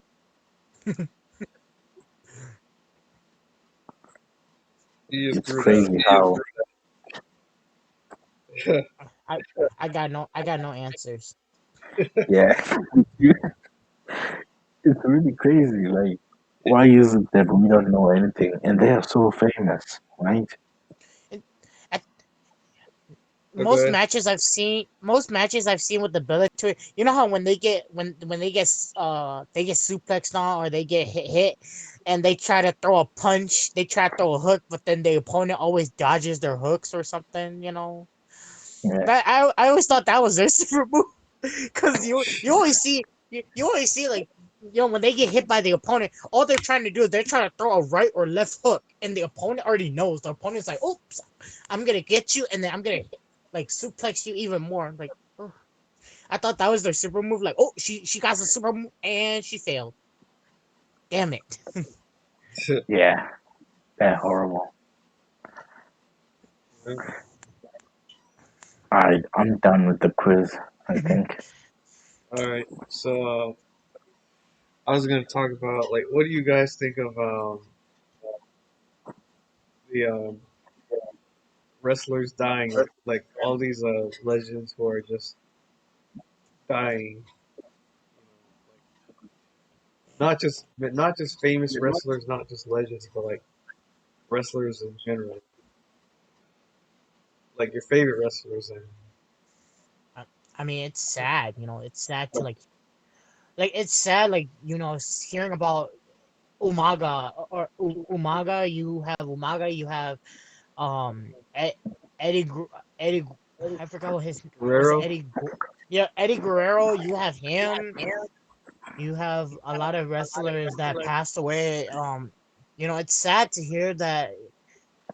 For what they hold for reputation as a wrestler, like, it's sad to hear them passing. Big Daddy too. Um, because they're loved by a lot of people. They're loved by their community, and just hearing that they died, and hearing that they died out of nowhere too. It's very shocking to even hear about too. Yeah, but like, Yeah, um, me and Lo, we were actually talking about this the other day. Like, we were talking about how wrestlers in their prime, they're full of energy, full of life and everything. But like, once they get old, that starts disappearing. Um, until finally, like, they just pass away suddenly, or not, Mm-hmm. or I think even worse though is when they pass away, like when they're still young, when they're still like Mm-hmm. in their 30s or 50s or somewhere around that age, um, Mm-hmm. that age range. It's just like, gosh, I, two of my favorite wrestlers they died recently, so I'm like, dang, like it. I won't say it made me cry, but it was kind of depressing. Mm-hmm. Like Oh it hit you. It hit you in the heart. yeah, like I just can't look at life the same way anymore. Mm-hmm. And but Umaga, on the other hand, like when he died, I think the messed up part is how, like, these wrestlers like Umaga, like when they die, for me, I when he was still alive, I didn't actually see his matches. I didn't because I mean I didn't really have access to Raw and all that on all those pay-per-views. So I didn't actually Mm-hmm. know the guy, but Mm-hmm. by the time I did, by the time I watched his matches and became a fan, he already passed away. So I'm like,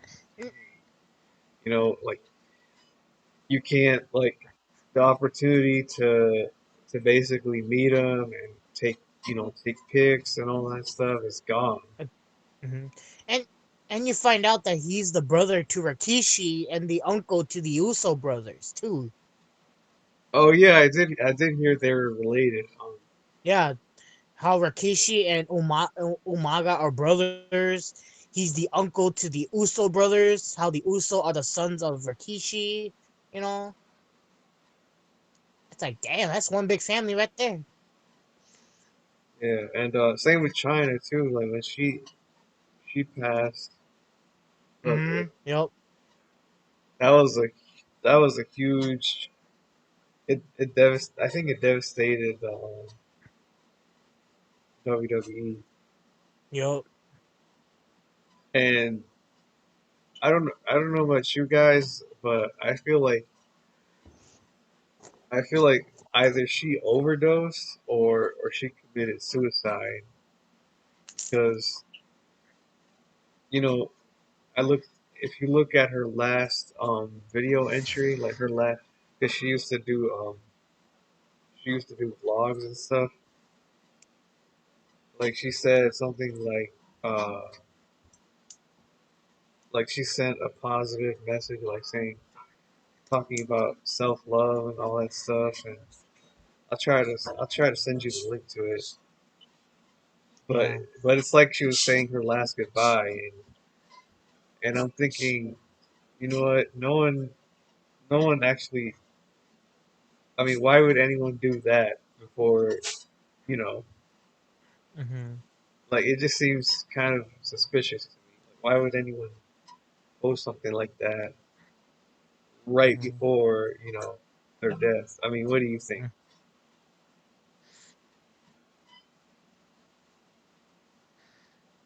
Mm-hmm. I mean, yeah. I don't know. I'm really not sure why people do the things they do anymore. mm-hmm. You know, I think there's always more than one factor affecting each situation, and you know what Yeah, people put out in the world, what people show, is not always what actually is. You know, yeah, so yeah, yeah. She, It's kind of really difficult to know what kind of state of mind she was in, you know. And it's like what Gilbert said too. Like in the ring, it's professional, but then you don't know what they like in their life. They may act a certain way, and they may be different. Like, yeah, you don't know what they're going through in their life. Like, they may go through depression, they may go through a lot of stress, a lot of things are going through their mind. Yeah, at work, they're they're all happy, they're all joyful, or they act a certain way during work, but then in the real world, they're so damaged and they're so broken to the point where they don't know what to do. Like, all they can think of is either death, or they're thinking of some way to cope with their stress or depression. yeah, Yeah, and like uh, like Chris Benoit Mm-hmm. and what was his name? Axel Rotten, guy from ECW. He killed himself um because he was on. I think he was on. He had like a back injury or some. He was like disabled from wrestling, and he was like in constant pain. I think. Um, so he had to basically um try to get rehabilitated. I think he just couldn't deal with it anymore. So yeah, uh, speaking of that, do you guys know any, wrestlers who actually don't play a part, are who who are like the same person they are in the ring as they are outside of the ring? Hmm. Don't I don't I think um, someone who acts like someone who acts like themselves in the ring and outside reality. I think I'm gonna be very biased again. It's gonna be John Cena again, because you see John Cena as this heroic guy. I mean, yeah, like back when he debuted, he was this douchey dude. He was this dude who came out like very cocky. He was very arrogant. He was into the world of rapping, hip hop. But as he transitioned, you see that John Cena is more of a soldier. Like, you see how, like, he always has this soldier theme, the Marines. He has like soldiers, something like the army. He's more into that. And you see that in reality. Like, like how some of his movies, he acts the same as how he is in the ring. He's this nice guy. He's like the hero, because what he does is basically, he's given out to a lot of people. He's given out, like, he's gone to see kids who have cancer. He has seen people with disabilities. He's reached out to charities and foundations, and reached out and help out with them too. So I felt like John Cena is one of those people who acts, um he acts like how he is in the ring, like heroic kind of. He's that hero that, everyone sees. Yeah, like there are people who do hate him, but he's that one person who will stand up for what's right. Yeah, yeah. I What about you, Zaya? I would say Kane because you know Kane. What? Yeah, Kane. Okay, let's think about this for a Come on. second. Let's think about No, no, it. no, no. Come on. You- He okay. is not really the demon. Like, I'm talking about the person who doesn't play a character once he gets in the ring. Like Kane plays being the demon, brother to the Undertaker. That's all. Oh, That's okay. all an act. All right. I'm talking about somebody who doesn't have an act who is the same person as they are at home, alone as they are in the ring. Hmm. I would say I would say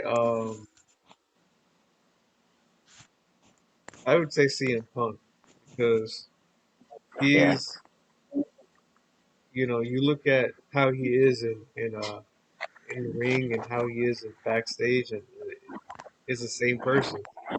It's um like I remember when he was going to the UFC, he was basically trash talking Vince McMahon. Um, he was talking about how he basically acted like he was going to be successful in the UFC just because he was a CM Punk and you know because he was like uh famous and everything. He said goodbye WWE, something like that, and then Hmm. and then he went to the UFC and he got demolished. He got destroyed. It was awful. Yeah. Like it, he just did you see that fight he had between his first UFC fight? I think so. I've yeah, seen a little bit of it. he got waxed. Try, the commentators were trying to desperately make him look good. They were trying to like give him some compliments, but they were just like grasping at straws. His head was his head was getting pounded in, and he was getting he was getting slapped around like a rag doll. By the way, did you see Batista's MMA fight? No. Oh, matter of Mm-mm. fact, I think I did.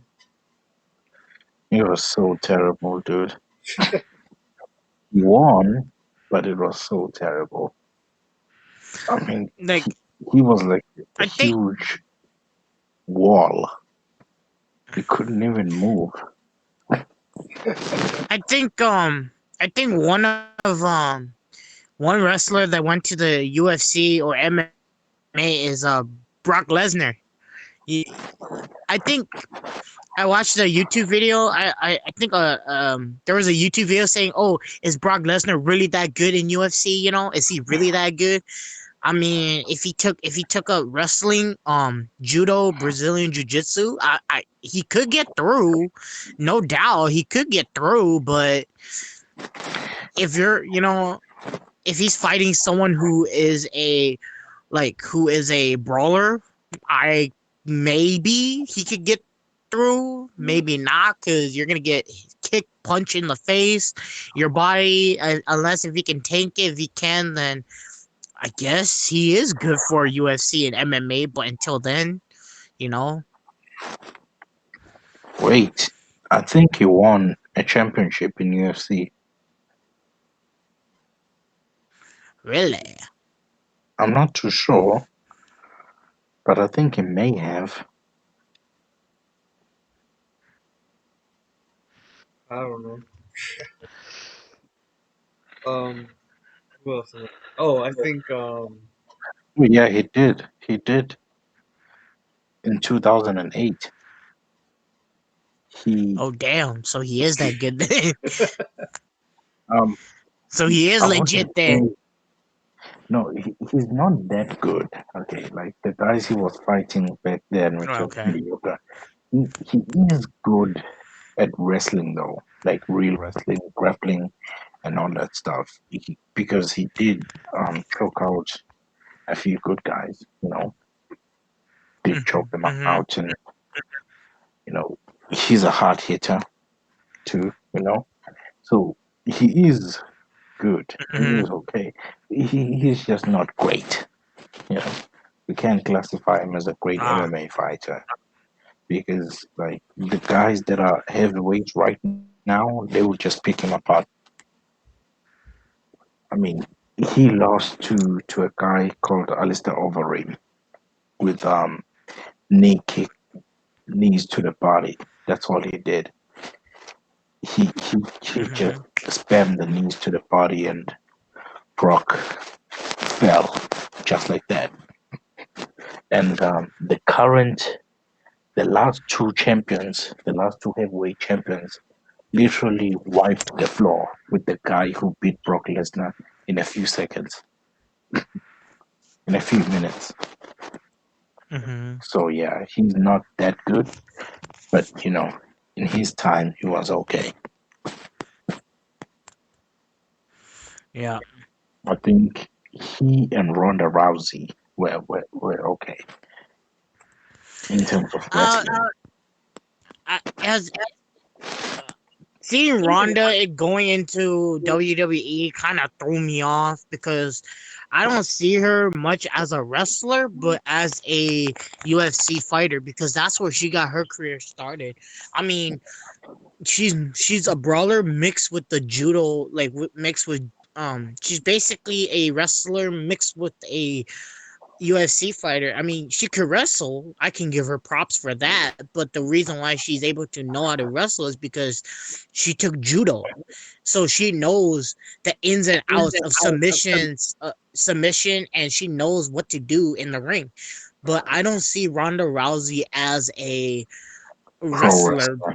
Yeah, I Yeah, don't see her. Yeah, I don't see her like that. I see her as a UFC fighter because she's a brawler. She can beat someone up, trash talk. She can do all that. You know. nah. I To be honest with you, um, in WWE, Ronda Rousey, I think, was all about hype. You know, Okay. she didn't have anything that special in WWE, and Mhm. it was just hype. She sold tickets. She got everybody interested, and Mhm. in MMA, yeah, he wasn't good at brawling. Yep. He, she had a terrible coach, first of all. She had a terrible, terrible coach. She Mhm. she couldn't strike with anyone. Like all the girls that could strike, they demolished her. But once you got on the ground with her, that's Mhm. when she would win with an armbar. She was great at that. But on striking, in terms of striking, like punching, nah, she was Nope. off. her Done. form her form was all jacked up. Yep. Did you see her shadow box and train and deliver strikes during It was training?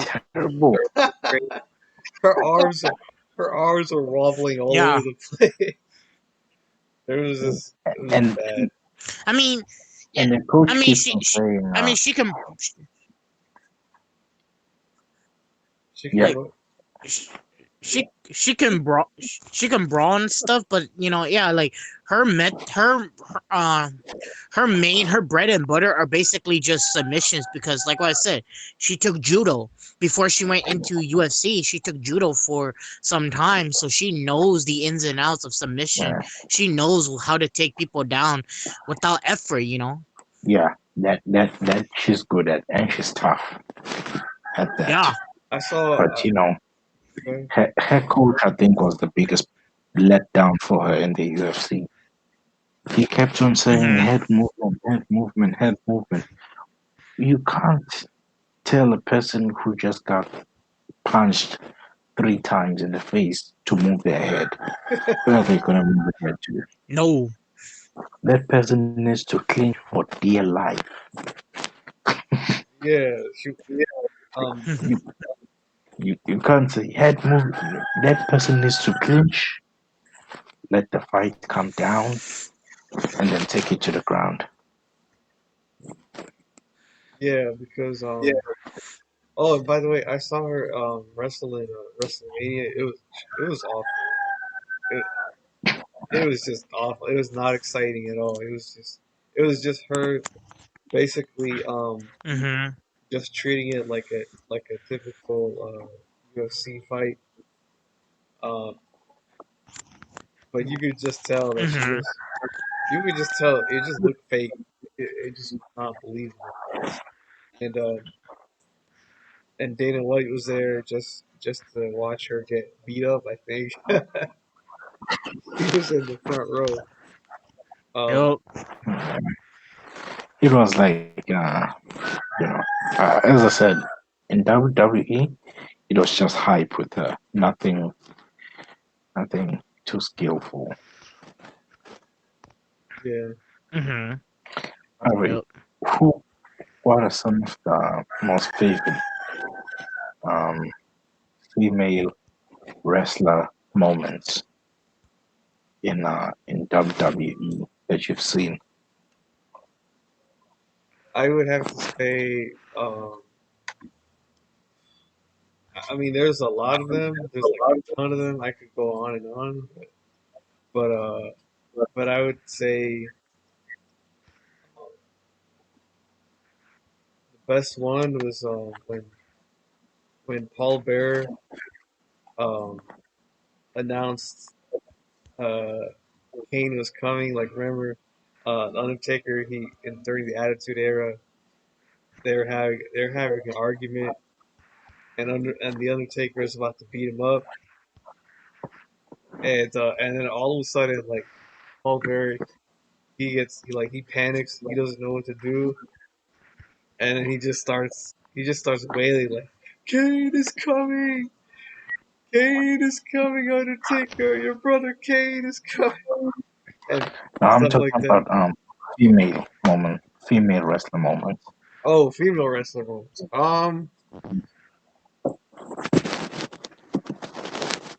I don't really have one, to be honest. I don't. I mean, I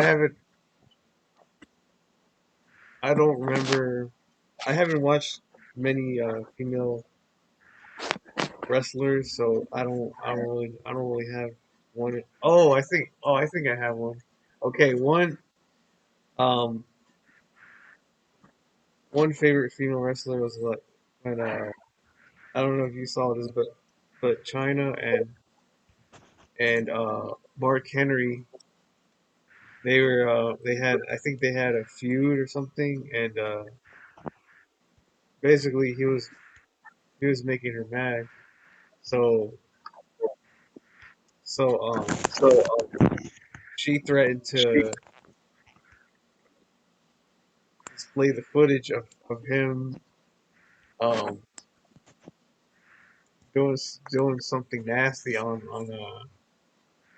TV, or backstage rather, in front of his mom, if he didn't do what she said, and I think he did it, um and then she was like, too bad, roll the footage anyway, and they did Damn! it. Like, what the fuck?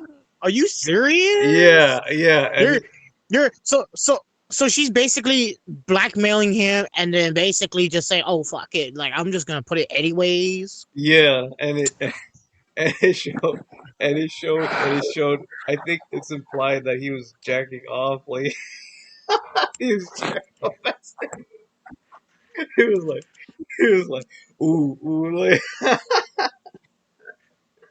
I'll send you the link to that, but it Oh was my Come on. goodness. yeah, that was nasty. But oh, and then there was this other part when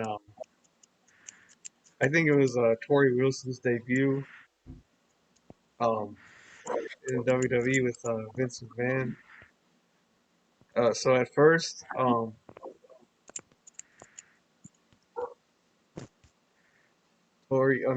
Vince McMahon, he basically tries to seduce her, like he basically tries to violate her, like, because he's like, how bad do you want to be a WWE superstar, and then she's like, oh, bad, bad, stuff like that, and then so they go so they go to the bathroom, right, Mm-hmm. and and then and then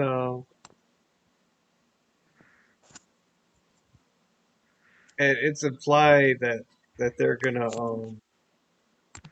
they're basically gonna do it. So, uh, she has him stripped down, and then he's all excited and everything, and then and then she disappears, and when Vince opens his eyes, his mom walks in. and she's yeah, she's Oh, like she sees him like with his pants down and his and his undies down and everything. Like I was like, oh my god, and she's like shocked and it was embarrassing and Okay, he's I'm shocked going too. to ask one last question, and then I'm gonna have to go, guys. Yeah. All right, go ahead. All right. We know that one of the most exciting things in wrestling is the jumps from from high heights. Yeah, Whether it's from top of a cage or top of a long ladder. What are some of the most exciting jumps do you remember? it would for me it would have to be I think one of the. oh, go ahead. Oh no, no, you can go first. All right, for me it would have to be uh Jeff Hardy diving on Randy Orton one night. I don't know if you guys remember that, but basically it was one night